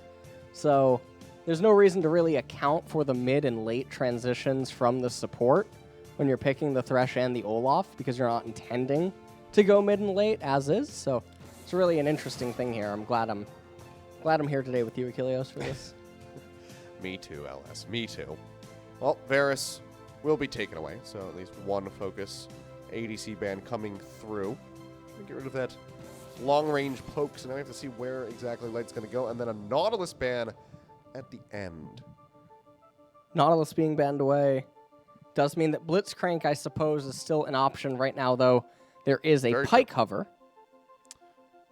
So, playing around with it, but yeah, once they realize Blitzcrank's in, so they just go ahead and lock that one down. We've seen that one pretty consistently banned, so yeah, kind of snuck its way through this draft. Didn't actually take note of it not being banned, but Spear Gaming certainly did. So now have that bot lane settled to see what Jin Air wants to do with the rest of this draft. Could impact exactly where that Aurelia is going to be headed. Oh, Atrox right now being and he is locked in. So I mean, the Jin Air team composition, they're definitely looking like... This airplane doesn't look like it's getting off the ground, I'll tell you that much. They have the Olaf and the Atrox. Both of these champions are going to be extremely dead weight in the mid to late game transition. And with what they've shown, and again, another off-theme pick. We saw this yesterday, where you take the Jinx, and I feel like there's a lot of terms that sometimes get thrown in where people will say like, oh, well, these picks are there to bridge it for the Jinx or something. Let me translate that for you, Achilles. It means that the comp doesn't make sense. It's exactly what that word means.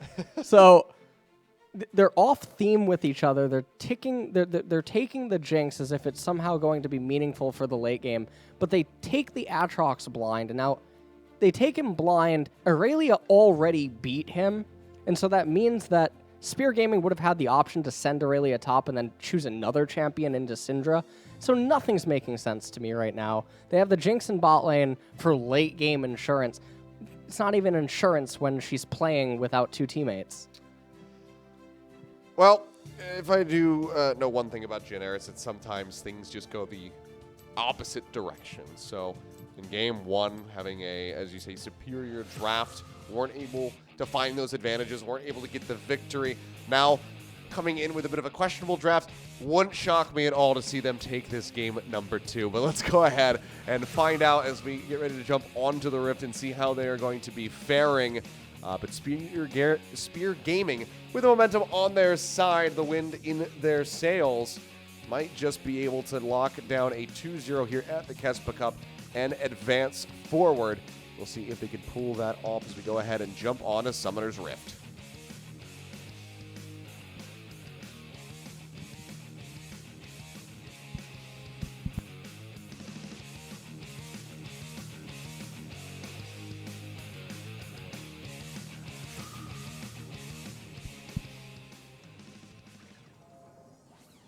All right, and here they go, charging forward. You do have a Blitzcrank in the bot lane. Right. So that might mean some more The Blitzcrank skirmishing. referee suit is on right now. Yeah, it's classic. Yeah. Skill. He's probably seeing some violations going on here out of the draft. So here to make a judgment real quick, but maybe we can see some action. Maybe a burned flash if Blitzcrank can actually land a hook. Misfortune strutting her stuff over here. We got Kennen up here in top lane. Kennen did receive an indirect buff via the changes to preseason. Still think he's a bad champion, but it is important to note that he was indirectly buffed with the change to Conqueror. Asper's still going to be sticking around in the mid lane. You can see Jaguar, so I'll just go ahead and start rotating back. So just maybe waiting for Yaharong to get into a comfortable spot, but they'll give up on the attempted hook here at the beginning. We'll not be seeing any kills or flashes burned at the start, it would seem. But I mean, ideally with this Blitz crank down in the bottom lane, it means that we could hopefully get a bit more skirmishing between that and the Thresh. So perhaps we will see a bit more fighting in the lane that can lead to some early kills for either side. But that's also me just kind of spitballing and keeping my fingers crossed. Well, we'll see how everything transpires here. UmTi just going to be starting on his blue buff. Probably just going to go for a full clear. There's not much he can do with this current lane setup. So expected to see him hit the 24 CS and try to get the bottom side Scuttle Crab. But Winter on the Elise doing red buff into golems. We'll see what kind of full-on clear he ends up doing. Yaharong actually utilizing this time to come up, place a ward down at that specific spot to see if Elise would ever try to do red golems and then wrap it into mid before transitioning to blue. So that ward obviously covers it. I like Winter's response, not even messing with where the ward could maybe be placed. And instead, just going to actually walk all the way around. Now, if Yaharong's really paying attention, that spellcaster minion that Elise bumped into did have its pathing interrupted ever so slightly. So if Yaharong's really paying attention, they know that's what Elise just did. Not quite sure, but interesting note to bring up. Well, already though. A little bit of fighting coming through here in the mid lane, but really if they get bullied out a little bit, they'll just be taking a couple chugs of the potion so that they can stay here. They just keep having some farming down into the bot, like going to be stretching a very slight little lead here at the moment. And yeah, Olaf has completed the 24 CS. He's actually not going to get the bottom crab because Aurelia has the priority in mid lane. Bot lane is relatively even on priority, so Olaf elects to just recall, and now he's going to barrel down, or barrel up, I should say, to the top crab, as also his respawn camps are coming back up, the Gromp and the Wolves. Pretty telegraphed attempt at a gank there. Asper just, when you have a Blitzcrank and they just kind of start walking at you, you very much know what is about to happen. So not really giving an opportunity for Winter to even get close to the lane. And now this is a pretty unfortunate spot here for Yaharong. He has the teleport on the Syndra, and yet he was beat in early lane manipulation by the Aurelia. So the Aurelia gets back to the lane. I think only missed about 1 or 2 melee minions. And now... TP in behind. Undertow will connect, looking for the stun, but Scout of the Week not going to be able to connect as the dash comes through. So yeah, Chester just going to be okay. Doesn't have to use the flash. And Yaharong just has a slightly longer walk back directly into his lane. So overall, not a bad attempt. Just doesn't really do much of anything. Well, 30 seconds now until the Infernal Dragon. But Olaf, in doing this, he's slowed down a little bit. He is going to get that Scuttle Crab, but Elise really isn't that far behind him, all things considered. Also, Red Smite on the Elise. She will scale better than the Olaf, just off of that factor too, but just in general because it is Olaf. Push in here onto the tower. Roam down coming through from... Yeah, no mana though. Yeah, no, we'll just go ahead and push back over to the mid. So not going to be able to find an entry into that bot lane for a gank in time. And now at this point, MF coming back to lane, triple Doran's Blade and Fairy Charm, and this is lining up with Elise's pathing. So Asper on that Blitzcrank, he didn't have to recall. You can actually just see that he's sitting in the brush. I actually would have preferred if he just tried to apply any sort of Fog of War pressure to any of the players basically on the side of Jin Air, whether it be the Syndra or just making the Jinx be a little bit more respectful. Now, though, he's going to move out and threaten to freeze the bot lane. That's why the question marks are the way that they are. And now this is causing Light to stick around, which means this has opened up Dragon timing, because Light's locked in lane with less combat stats, 1 Doran's Blade, no teleport available on him. And this is definitely a feels bad man spot. Olaf and Elise running into each other. Irelia gets priority in mid lane. This is a really good opportunity to take the dragon. Kennen could just crash the wave and start running down through mid, would conserve his teleport. These are things that require team coordination, Achilleos. I almost just called you Achilleos, but he's banned. You're not banned. Yeah, he's banned globally. Yeah. As is Diana. Because they knew that you were going to be here. It would get real confusing. Yeah, that's actually the reason. I'm really glad that Yeah. he's not, because I don't have my I don't have the mental capacity to be able to read those patch notes and understand them. But I can understand press Q and win. That one I can comprehend that pretty easily. Infernal Drake though started up and likely going to be going over, barring a miracle steal, to the side of Spear Gaming. Despite the pull in here onto UmTi, he'll get dragged back with that Dark Passage, sliver of HP remaining. The Ignite taking him lower and lower, but he's not going to be able to get taken down. But Light was left out to dry, so will get picked off. Flash available, likely got stunned up, I believe, with the slicing mails from there from Destroy, so couldn't get out of it in time, and does give up first blood. So there you have it, pre-7 minutes this time, LS. Yeah. We improved. And now Mountain Dragon's going to be the one that's coming up next. And honestly, none of these champions on Jin Air build any sort of resistances. So Mountain Dragon is definitely something that you could forego if you are Spear. And then again, try to do the amplified soul tactic on dragons. Or, you know what, you could just get all the early dragons, get the soul, and then win the game, sort of like in game number 1. Yeah. That would definitely be the alternative. But as the game stands right now, 1,000 gold lead roughly for Spear. They have better scaling. Everything is just going well. It's really looking bad for Jin Air. Yeah, very rough start for them. Already going to be on the back foot.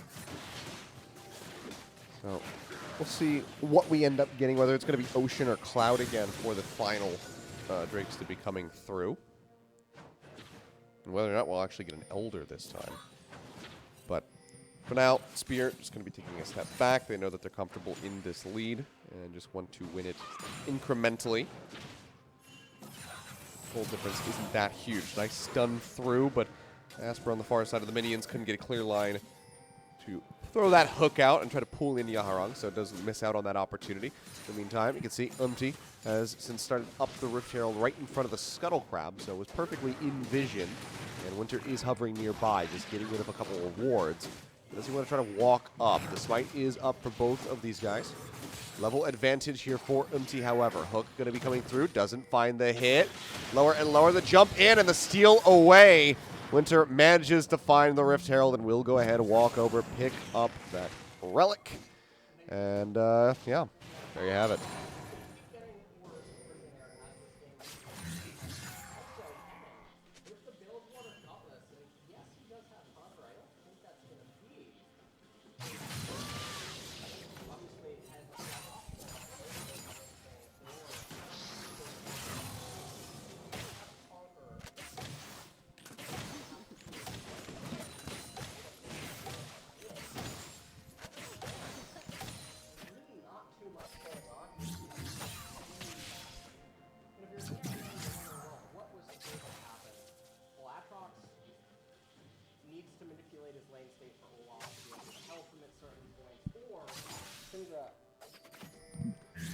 Mr. LS was muted for the last little bit as he was going on a tirade, so apologies.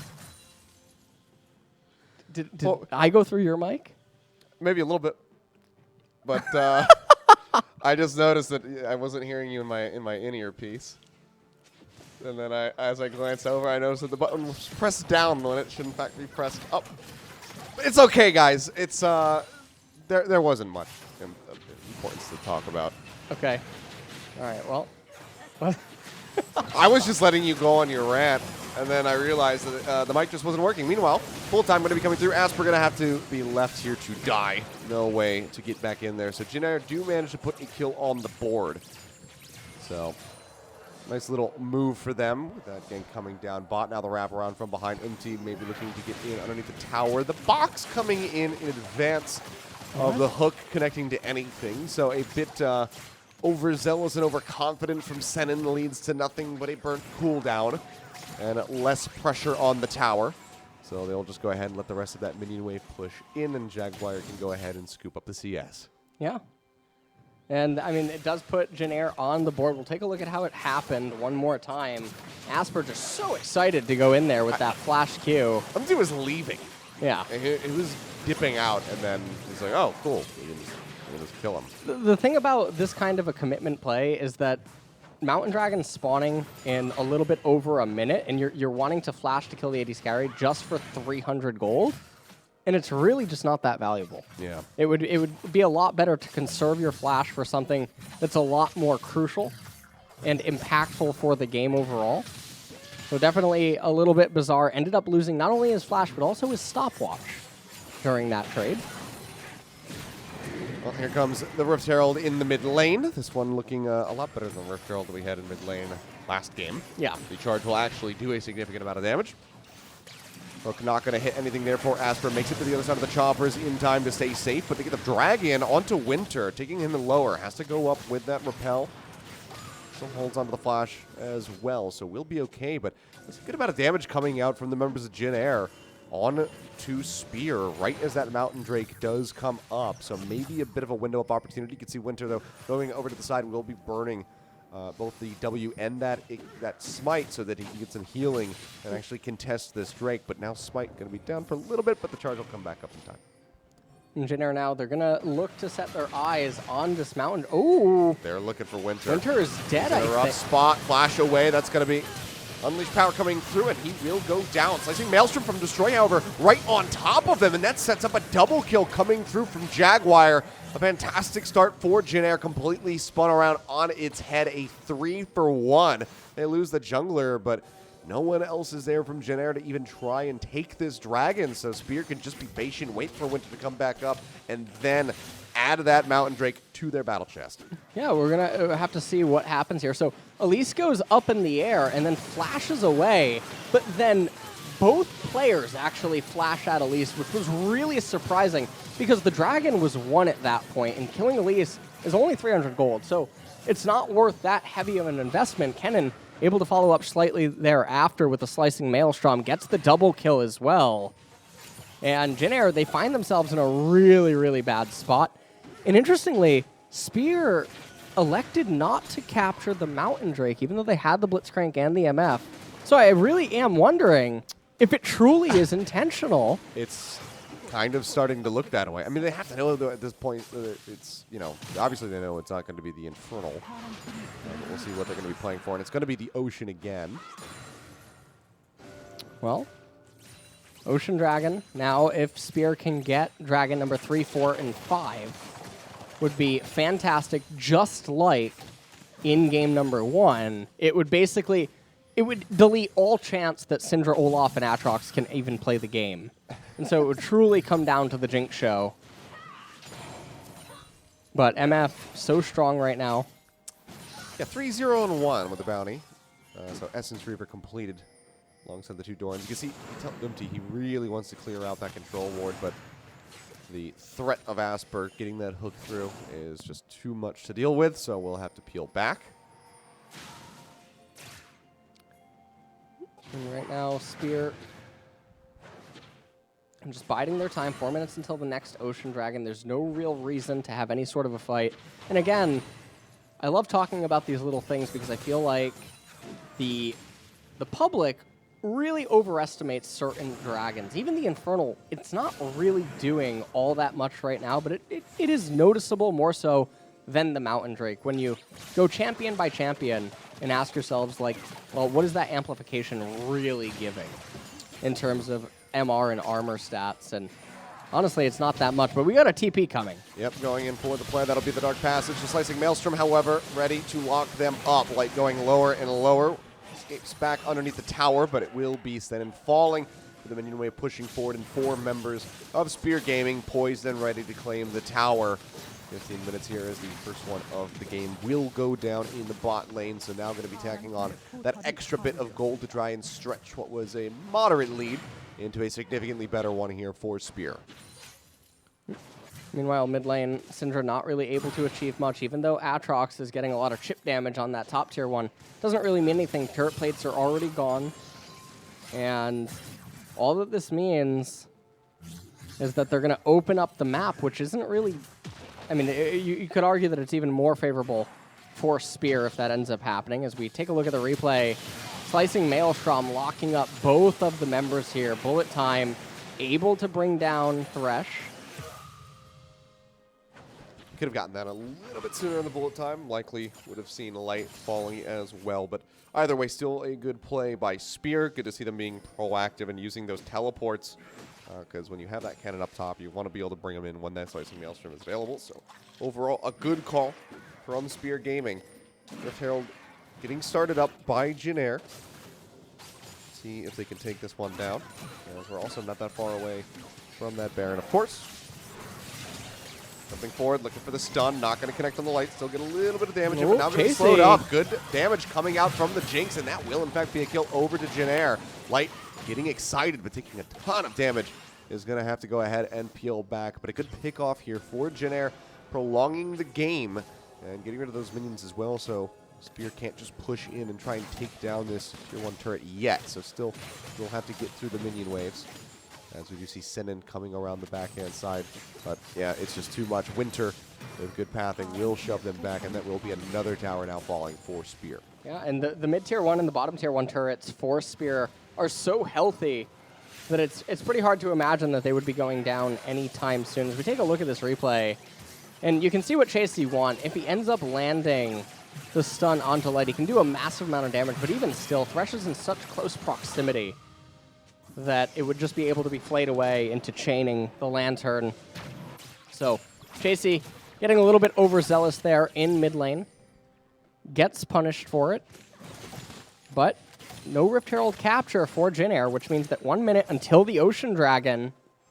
And if Spear ends up getting this, they're going to be one step closer to getting that Ocean Soul, which is so powerful against them. But likewise, if Jin Air can get it and try to get the Elder Dragon to come online, it is going to help out massively, because the Aatrox and the Olaf are really almost at their breaking point before everything just starts going downhill for them. Yeah, it's going to be shifting around here. See, trying to get as much presence on that bottom side of the map as they possibly can. As it will just be TaNa left to his own devices here underneath of the tower. Fairly safe from any kind of dive, but the turret's still taking a pretty decent amount of damage from that cannon and its range. So it seems like Ocean Drake going to be very nicely poised for the side of Spear Gaming to snatch that one up. They even have the Scuttle Crab and the wards on either side of the wall to go ahead and ensure this one. So it will be very easy for them to go ahead and pick up their second here. They pick that up for themselves, and now 5 minutes until the next one, which will mean that Baron will be up and possible as well. As Syndra is pushing into the top tier too, but that doesn't really achieve all that much. There was even some pings that went down onto the turret as if it would have signified something of importance, but realistically, this whole game now is just going to be about Jinx. You can even see the way that Olaf is itemizing. He has a Spectre's Cowl right now, which Mountain Dragon will help that out a little bit in terms of item efficiency, but he's not going to do any damage. He's going to legitimately do none. He's going to press R, and then he's going to turn around after losing 60% of his HP. Yeah. And maybe he'll throw an axe or two. So it's truly a magnificent champion. I mean, seeing how much this is going to have to rely on the Jinx. I mean, Light is, at least starting to clear out minion waves rather quickly, but it just makes you think back to that kill in the mid lane on Chasy and how it kind of just sucks that they didn't give that over to the Jinx. And instead, TaNa took it for himself. Would have been pretty nice to get that extra little bit of gold over onto that Jinx at the moment, but we'll see if they can still somehow rein this one back in. They're channeling the Nayram briefly. Yeah. But not going to actually follow through with it. As Olaf goes over, he gets the Scuttle Crab on the right-hand side. Nothing is really going on, and it's really starting to feel like 2 weeks is a long time until Star Wars comes out. That's all I'm trying to say right now. Senior fan in attendance not looking too amused. If you just don't think about Star Wars or anticipate it, then you won't. The time will just fly by, and then it'll be there. And then I'll forget, and then it'll do so poorly in Korean theaters it gets kicked out in less than a week. That actually happened in the movie Glass. You ever Really? seen that? Yeah, I did see that movie. It lasted less than a week. I could see why. I don't know how much Unbreakable was, how big of a release that was in Korea, if it was released here at all. So they were kind of was missing. really good. I just mean like Unbreakable, if it wasn't shown here, they're missing a third of the cast. Yeah. So I could understand why Glass might not be the most popular film for them, but Split was pretty decent. Yeah. Korean movie theaters have actually really been hurting the last 3 months or so. Ever since Joker ended up leaving theater. Well, actually, Joker stayed up until recently. It was performing so well, but there's really been no new releases in Korea anyway. Knives Out, I think, is probably. I mean, the there's most recent one. Cats. You ever see Cats? We don't talk about Cats. We don't talk about. We're watching it right now. What do you mean? No interest in that. But yeah, that was a mistake. Is all I'll say. Whoever said, "Hey, Andrew Lloyd Webber, You know, we're Cats going is- to adapt your musical that you adapted off of a series of plays into a movie with Idris Elba and James Corden and some other people."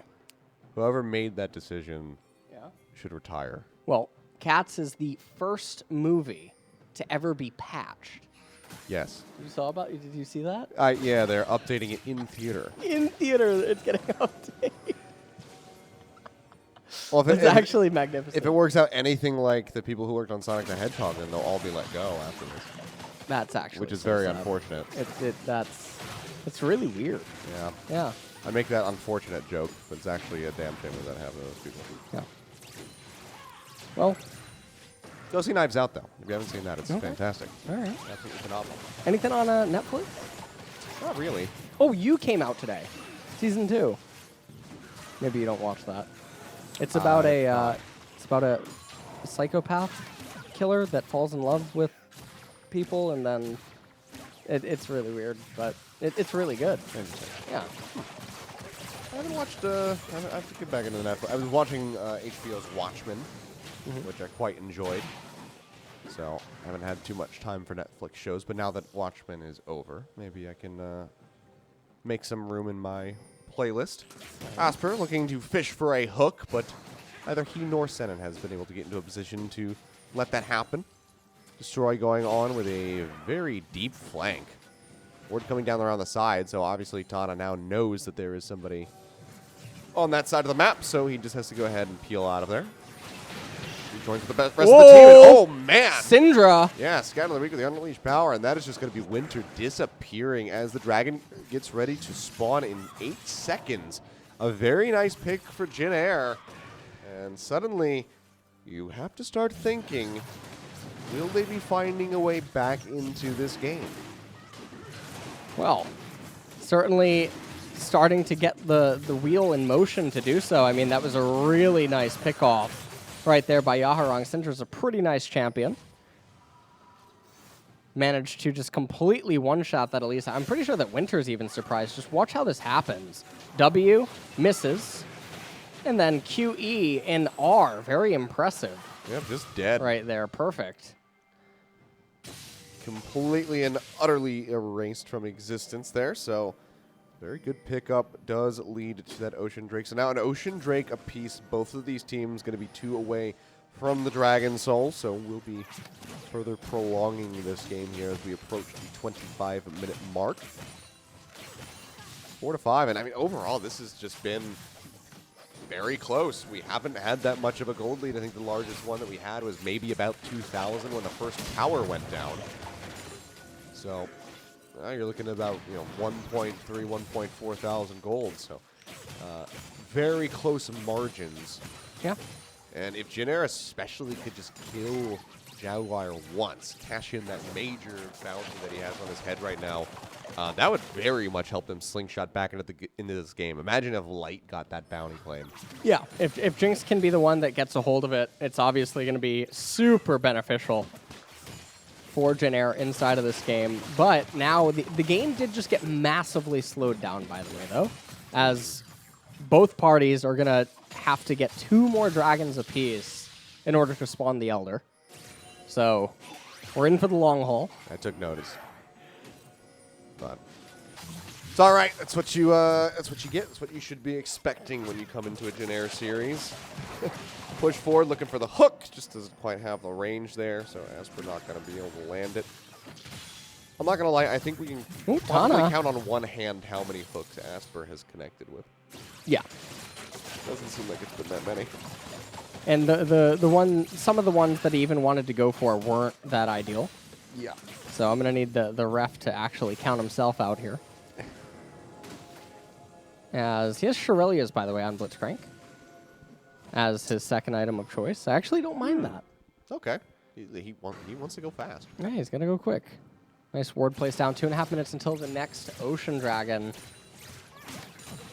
And Baron, I mean, it has to be on everyone's mind right now, so definitely have to watch out for picks. Asper, look how fast he's going!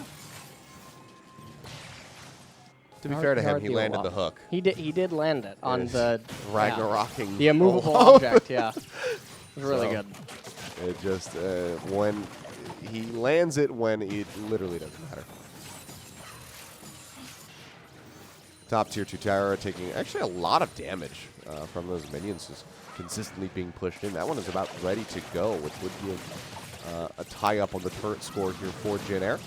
We'll already find it, though, by taking down that mid-tier 1. Pushing forward. Here comes Kennen. Everybody's slicing Maelstrom in on top of 4. They will jump at the opportunity to do the rest of the members of Spear Gaming. Oh, that's cleaning Baron. up the kills. The hook not quite going to Asper. connect Asper. Manages to find the minion instead. But as you say, that is going to be the Baron. As they go ahead, move over, clear out the vision, and start this one up. 3 members gone. Light doesn't even have the global ultimate to try to go for the Hail Mary steal. Spear Gaming, just like that, right back in control. And now they're going to find the next Ocean Dragon for sure, as this Baron buff is going to persist through it. And it's really hard to imagine how Jin Air is going to find a way back into this game, because all of the tier 2 turrets are still alive, which means that is a lot of guaranteed accessible gold for this Baron buff to give over to Spear. And Spear are the ones that are actually scaling better at this point in the game. Aurelia, I believe she just picked up a Guardian Angel, which now opens up dive potential. We take a look at Superman Kennen right there. This is if Superman and Flash had a child. It's exactly what that would have just looked like right there. As the Jin Air team composition, it did what it did best, trying to run away. And Jinx could not do anything at this point. Unfortunately, they all ran away while stacked up on top of each other, so made for a Kennen's best dream there, especially with the flash up. So closes that gap and rips them to pieces. So now it'll just be a push here with the Baron-empowered minions down to the bot lane to try to finish off this tier 2 tower. The rest of Jin Air grouped up into the mid lane. They managed to find the stun here into the river. Going to be going golden, but Jaguar will not be able to make it out of there. Holds on to the flash at the very least, but will fall down. It's going to be set up now onto the Ocean Drake for the side of Jin Air, it would seem, as the Undertow starts coming out. Pulling it away, but just to the Ocean Drake.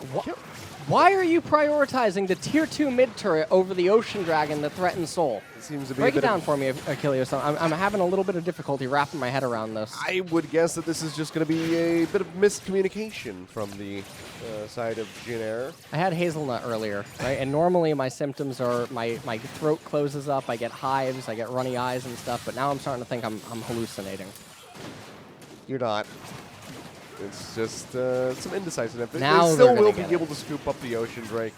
The push up into the mid lane doesn't really net them anything at all. So. No, but they're losing prio now when they could have done the invert to this. They could have gotten the Dragon first and then established the pushing lanes so that the Baron buff wouldn't have had any effectiveness. But instead, because of the order in which they did it, they actually handed Spear more opportunity to manipulate the lanes to be favorable to them. Jaguar here in the replay ends up getting killed. Well, either way, just going to be a bit of a misstep there from Jin Air, but they are now in pole position to get that Dragon Soul in another 4.5 minutes. Once that Ocean Dragon does respawn, potentially final one here of this game before we start seeing the Elder coming through. Baron buff just going to be expiring now in 15 seconds. So losing out on that pressure. Our Spear, they still do have a bit of a gold lead, but again, it's just thin margins overall in game number 2 here so far. Haven't really seen that big explosive gold lead come through for either side. Yeah, and I mean, Aatrox almost has the Death Stance for his 3rd item. Looks like Olaf's going to be going Locket of the Iron Solari as Syndra is progressing towards the Rabadon's Death Cap, but the itemization on the side of Spear Gaming is really scary. Remember also, their damage is being amplified ever so slightly by the Infernal. And again, yes, Jin Air has the Mountain Dragon, but take a look at all their champions. They don't really have resistances that are being massively amplified. So they do have the double Ocean Drake, but that's missing health out of combat. I do believe is what it has been changed to, so still a pretty scary situation. Kennen about to have Flash up again, and if Jin Air just keep mindlessly shoving mid, very akin to an ARAM. Destroy is very far behind them at the moment, looking for that opportunity to pinch in. He's not sure where the vision is at, though, for them, and if he's been spotted either way, we'll notice that Jin Air is scattering. And you can see that they're cognizant that, yes, Kennen must be looking for a flank here. They must have a rough idea of where he is. His flash is probably up in about 5 seconds or so, which means that it's time to go. Slim margins clears that out. Oh, man, this is a flank. He's spotted by the tower. Going to start charging up that mid lane, it would seem, but no, we'll go ahead and use the Lightning Rush to wrap back around. Doesn't want to get separated from his squad more than he already is. So is now just focusing on exiting because knows that Jin Air can just pull down the lane and collapse on top of him. So smart movement here by Destroy. So it doesn't find the gank that he was looking for, but also doesn't give up an unnecessary death to the side of Jin Air. And then now, you know, honestly, interestingly enough, it would probably be very wise to just wait the 2 minutes to the next Ocean Dragon, let Aurelia get to the Sterix if she ends up wanting that. And Kennen, I mean, he just picked himself up a Void Staff. MF picks herself up a Crit Cloak. So she's doing all right in the crit department right now. Yeah, not too bad. Already has that Infinity Edge and every other item. Yeah, she got 3 crit items and a Crit Cloak. So, yeah, going to be doing a lot.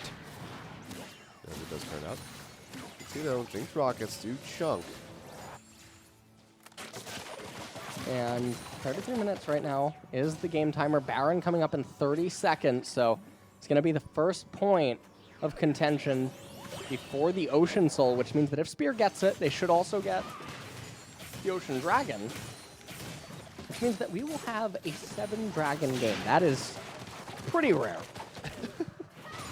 Yeah, it's just ticking up and up. I mean, Jin Air, if nothing else, are all about setting records, including the longest competitive game of League of Legends ever played.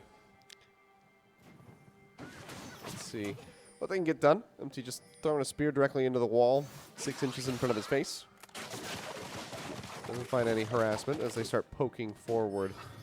This isn't the best angle for Kennen. I also don't like the fact that Jinx has a Guardian Angel. I understand what she's thinking. In the we got a fight. Hook in onto one. Hook coming through. Does manage to find Winter, but he'll go up into the air with that repel. Now Light going lower and lower. Doesn't pop the GA yet. But still going to be a 1-for-0 trade for Spear with 28 seconds left on that Ocean Drake. Now down to support the engage.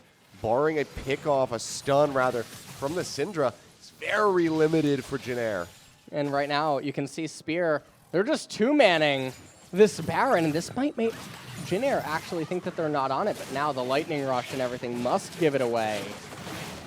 So this is going to be Baron going over to Spear Gaming. They got to rush the Ocean. They have to rush the Ocean. Yeah, they do have to rush to the Ocean, and it does look like Spear going to be slow. Kennen might be able to... No, there's actually not a TP spot, so this is actually a bad trade. It'd have to be a control ward, but yeah, that will just be the Ocean going over to Jin Air. So they do manage to find the Ocean Soul, but now with the Baron buff pushing down into the mid lane, trying to apply further pressure. Maybe get some pickoffs here. Our Spear Gaming, they've managed to find the tier 2 in mid. Jin Air still is scrambling to get everybody back into the base. Tower getting focused down, going lower and lower. The hook not going to connect. The tower will be finished off, but they can't get in position to get rid of that inhibitor. Slow comes through onto Winter. He's going to be flashing away as UmTi chases forward. Gets the clip onto the undertow here from Asper. Flash up from TaNa, trying to get in range. Hasn't had to blow it yet, but they will manage to find one pick as Winter goes lower and lower. Pushes back forward, up with a repel. Drops back down, but has nowhere to go, and it's going to be a double kill for Light, and suddenly this is catastrophic for Spear. Yeah. I mean, this just looks so bad. They made a fundamentally awful decision by dragging every single member over to the Baron in order to capture it. I thought they were just going to two-man. Yeah, I thought they were fine. Yeah, they would have been completely fine two-manning it and then leaving the key members that could have slowed down the Ocean Dragon capture in the middle lane, and now instead they're going to find themselves in a losing situation despite having the Baron, and they really, really need to get that Elder Dragon if they're going to want to have a chance to win this game, because Syndra, she's going to recall. She's going to eventually get that Rabadon's death cap.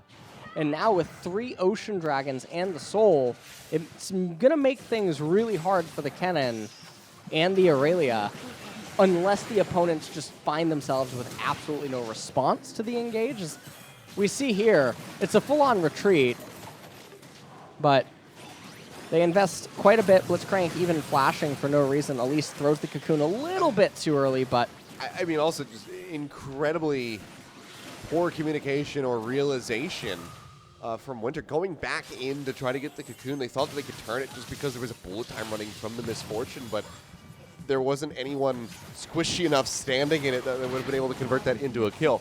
That being said, a misplay there for Spear, but still making proactive moves, coming back after those mistakes. They take down another Tier 2 tower, utilizing this Baron buff as much as they possibly can, as they only have 35 seconds remaining on that. They have 2 towers down inside the base, but getting those inhibitors, this seems nigh impossible right now for Spear unless they can get some picks. But Jin Air, they know that they just have to stay near the base, protect the inhibitors, don't push out.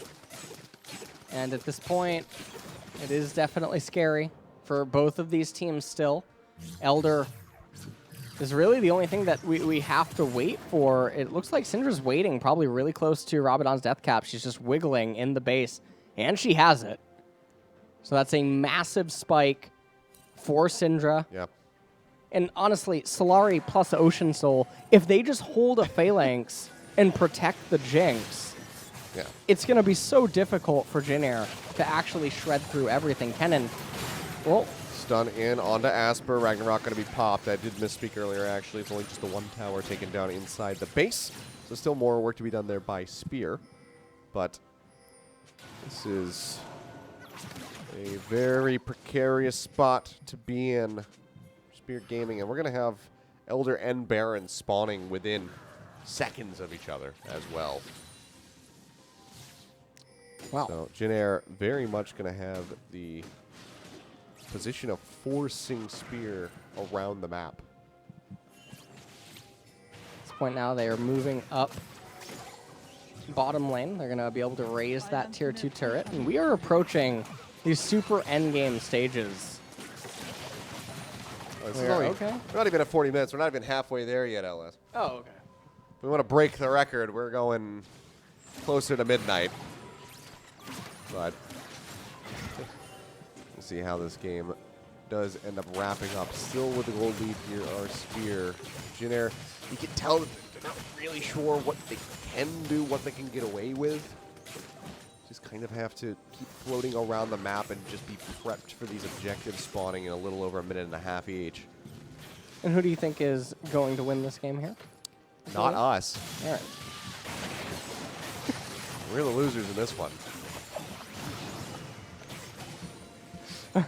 I truly don't know who could win this one, though, because it's not beyond either of these teams to throw it at a major objective. I feel like Jin Air is going to find a way to clump and then still have everyone die. Okay, to the Kennen slicing maelstrom. Fair point. Very well could happen. If there's a will, there's a way. You know, actually, before this, I just saw a news article about a plane that ended up crash landing on a beach. So, ocean terrain, you know, it's sort of feel like maybe this is a foreshadowing. Well, we'll see how this goes. Jin Air just going to be charging straight up into that mid lane. Ideally, they can, you know, if they're gonna crash out, hopefully everybody, you know, makes it out all right, much like happened in the story that you're talking about. So that would be ideal for them. Between Elder and Baron, Elder is the more valuable Drake. right now, because with the Elder Dragon buff, you can laugh at the Baron and just sort of run at them if you have it. So it would be really interesting to see if Jin Air want the Baron instead of the Elder. This is truly a Lemony Snicket's series of unfortunate events here. Well, this will be the push down into the bottom side right now, and you can see, yeah, Jin Air. Oh, I think they're just going to burst. They're losing and then pace. They're going to fight the Elder.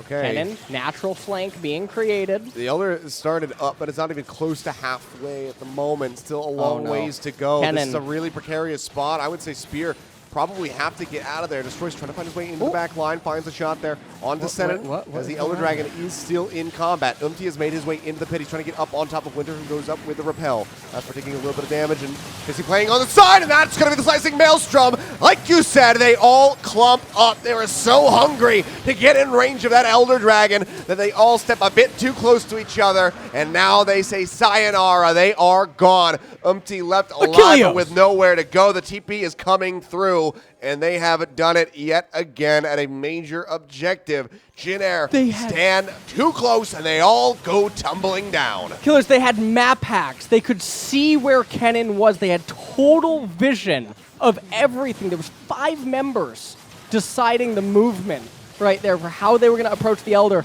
And like I said to you, if there's a will, there's a way. And Jin Air found themselves the Ocean Beach landing right there. Glad plane's not coming out today. No, it is not. A sad plane indeed here on the day for Jin Air and the end of their run here in the KeSPA Cup. Spear Gaming, however, looking a bit more put together, are able to find success there on the stage in the Nexon Arena and will be advancing forward. So a good boon for them in the 2020 season of Challengers Korea, but for Jin Air, it's looking like this might just be an omen of very familiar circumstances. Yeah, I'm not really quite sure what to say about this, because this is them losing to a middle-of-the-pack Challengers Korea team with what should have been, you know, maybe a rebirth with the changes that they experienced in all of their positions mostly and the staff. But it's really looking like the same old Jin Air, and it really makes me think that this is a fundamental problem for how the team or the org is just approaching the game or what they're thinking about, because there's zero proactivity in anything that they do. They sort of wait for opponents to make mistakes. And when they're in the driver's seat, they're doing things like pathing a Baron when Elder's about to spawn and taking fights that allow them to get 4-man slicing Maelstrom. So it's pretty impressive. Hard to say exactly where the issues do stem from, but that is it for Jin Air here in 2019. Let's see how they fare and if they can improve during the Challenger split. But highlights is one word for what we're watching. The highlights coming out there. It's actually, there's no S. It just says highlight. So one of these is a highlight, and then the rest are just a collection of clips. Okay. This was the really bizarre Blitzcrank attempted hook that didn't really make any sense relative to the dragon spawn time. Yep, that's not the highlight. Ended up blowing his flash. Well, this was the highlight, if you're a Spear fan. Yeah, this was actually a pretty Mind controlling 2 champions to flash after you and then immediately get Kennen ulted and die. I thought that was quite impressive. Would have been almost had a triple kill if he could get the double shot going there for the misfortune, but they were just out of the... You're being really negative here, Achilleos. Take a look at the slicing Maelstrom right here. It was good. Yeah? And that's why Destroy was the MVP of this game, because he did play this Kennen that was cool. very, very well. Yeah, Yaharong, The Kindred... Syndra. Why am I saying Kindred? Well, Kindred is the personification of death. Yeah. And I guess that's exactly what that was, but that was something else. This was one of the Kennen highlights. I mean, Kennen was the MVP of this game. I mean, he's even dancing right there. Yeah, just having a nice little dance. See, look at this. That's the Blitzcrank hook. That's the one that mattered. Yeah. This is the one that let them get Baron, but then move several members at the last second over to it so that they lost the Ocean Soul. Yeah. So... I mean, both teams obviously not without their mistakes. The re-engage here from Winter was not a good decision whatsoever. But Spear, they do look like. Look at this. For this, this young budding group. Yeah, fantastic what? stuff from Destroy. Who paid who? What's going on? What's going on here? I don't. He just, I don't know, man. He made it happen. He just got his way right into the back line and tops the damage charts here at the end of the game. You can see Light doing his damnedest to try to get ahead, to try to bring this team back in with that Jinx play, but it just wasn't enough, unfortunately, even with the Ocean Soul on their side. So, yeah, that's just where the run ends for Jin Air, so we have to just kind of look forward to challengers Korea and see how they fare there. You know, you're talking about Spear being a middle of the pack. That was before. Maybe now this will, in fact, be one of the better teams. Maybe they put in a lot of work and have improved since they've last been seen. Well, I mean, with ABK having promoted and now them beating the team that just demoted. Sure. Yeah. I mean, that you know, and not like a ambassador of math or anything, but I do believe that that would be beneficial in terms of the standings. So what a job title that would be, the ambassador of math. You know, little secretary over here trying to keep track of what's going on. But we're having an interview with the player now, so. Yeah, you know, they're just going to be talking through the game and how they feel after playing here at the Nexon Arena, which I imagine they probably feel pretty darn good. Yeah. But neither of us can translate, so. That's right, so we'll just let you guys listen to the translation and Sure. come back. We'll see you in a minute. 그런데 아무래도 이 경기 초반 양 팀 모두 아무래도 좀 신중했던 모습들이 이어졌습니다. 첫 번째, 두 번째 세트 모두 이런 부분이 좀 팀적인 전략적인 선택이었는지도 궁금하거든요. 네, 약간 줄 건 주고 그냥 저희가 얻을 수 있는 건 최대한 얻고 딱 그런 식으로 했던 것 같아요. 아무래도 얻을 수 있는 걸 얻은 그런 점들. 말 그대로 오브젝트 컨트롤이 첫 번째 세트에는 정말 완벽했고 두 번째 세트 때는 4스택을 주긴 했습니다만 마지막에 장로에 대한 선택이나 많은 부분들이 오브젝트에 대해서 준비를 했다고 느껴졌는데 네네. 어떤 오브젝트 컨트롤에 대한 준비 팀적으로 많은 부분이 있었는지도 궁금합니다. 네, 스크림에서도 용이 제일 중요한 것 같아가지고 용 쪽으로 최대한 하기로 돼 있었어요.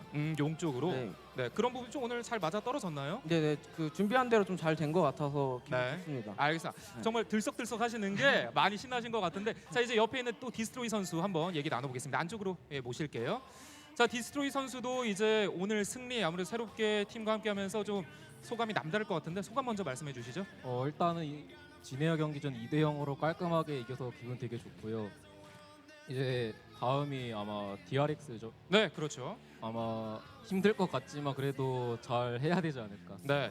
자, 좀 힘든 부분들. 근데 오늘 경기에서 두 번째 세트에서는 정말 케넨이 중요한 역할을 많이 맡게 됐습니다. 네. 또 캐스파컵에서 오늘 케넨이 처음 등장했는데 케넨과 특히 미스포츠 내 궁극기에 대한 활용도의 어떤 시너지가 좋았는데 이런 팀 전략적으로 선택한 픽이었는지도 궁금합니다. 네, 저희가 스크림 계속 해보면서 네. 이제 써도 보고 맞아도 보고 하면서 이제 픽이 완성된 것 같아요. 그런 완성도 아무래도 케넨의 날카로운 소용돌이가 언제 들어가는지가 굉장히 오늘 승리를 결정짓는 데 중요한 역할이었던 것 같은데 본인에게도 그런 궁극기 활용에 대한 부담이 있었을 것 같아요. 너무 중요했던 순간이니까 어떤 이런 부담감은 없었는지도 궁금하거든요. 부담감은 좀 크긴 했는데 네. 이제 또 제가 잘 쓰게 되면은 제가 좀 돋보여지는 챔피언이다 보니까 네. 좀 재밌긴 했어요. 자 오늘 충분히 돋보였다고 생각하시나요? 네, 많이 돋보였다 생각합니다. 네, 아무래도 그렇게 또 팀원들도 많이 생각을 할 것 같은데 이제 말씀하신 대로 DRX와의 경기를 앞두고 있는데 다시 한번 그 각오 팬분들에게 전해주시면 좋을 것 같습니다. 많이 힘들 것 같긴 하지만 그래도 스크림 열심히 준비하면서 최대한 좋은 경기력 보여줄 수 있도록 노력하겠습니다. 알겠습니다. 자 이제 체이시 선수도 오늘 첫 공식전 정말 좋은 모습 보여주셨는데 네. 다시 한번 각오 팬분들께 전해주신다면요? 그 DRX전 많이 힘들 것 같긴 한데 저 최대한 열심히 준비해가지고 이기도록 하겠습니다. 네. 정말이죠? 네. 네. 오늘 어떤 또 패기와 겸손함까지 모두 엿볼 수 있는 두 선수의 인터뷰였습니다. 오늘 다시 한번 승리 축하드립니다. 감사합니다. 네. 자 이렇게 오늘 준비된 16강 마지막 경기까지 여러분에게 전해드리면서 8강 대진표가 완성이 됐습니다. 이어지는 8강 매치 또한 정말 강력한 팀들과 새로운 이변까지 만들 예정이니까 여러분 끝까지 함께 시청해 주시기 바라겠습니다. Well, there you go. I hope you guys had a very nice and insightful interview, if you could understand what was going on. But there we have it. On the day, DragonX able to move forward after taking down KeG Chungnam, and then Jin Air Greenwings losing to Spear Gaming. So both of those two teams will be squaring off against each other. So DragonX versus Spear. I think based on what we saw from DragonX, it's going to be a very tough ask for Spear Gaming, but I think they could at least put up a bit of a fight versus those guys. But we have some really exciting round of 8 matches. Afrika versus Brian Blade. KT Rolster versus Hanwha Life is actually quite interesting, and I'm really excited to see how that one transpires. Then GEN.G versus Team Dynamics, and finally DragonX versus Spear. Yeah, and so, I mean, we do have the real big matches starting to approach us now in coming days. So Afrika versus Brion, I believe that you'll be casting that one. I do believe so. On Saturday, as well as KT Rolster versus Hanwha Life Esports. And then, obviously, on Sunday, I won't be there for that one either, but that's another one to look forward to. And then, later on in the week, right before New Year's Eve, though, is when we get to see Sandbox take on Griffin, after Griffin obviously went through a lot of overhauls, as well as we get to see SK Telecom play again. All of the teams. Or T1. Yeah, there you go. T1. Gotta hit the rebrand. But, I mean, yeah. People have been waiting and waiting to see, especially T1 coming through after some of the more recent changes and whatnot that have happened to the roster. You know, Dam1, Sandbox, etc.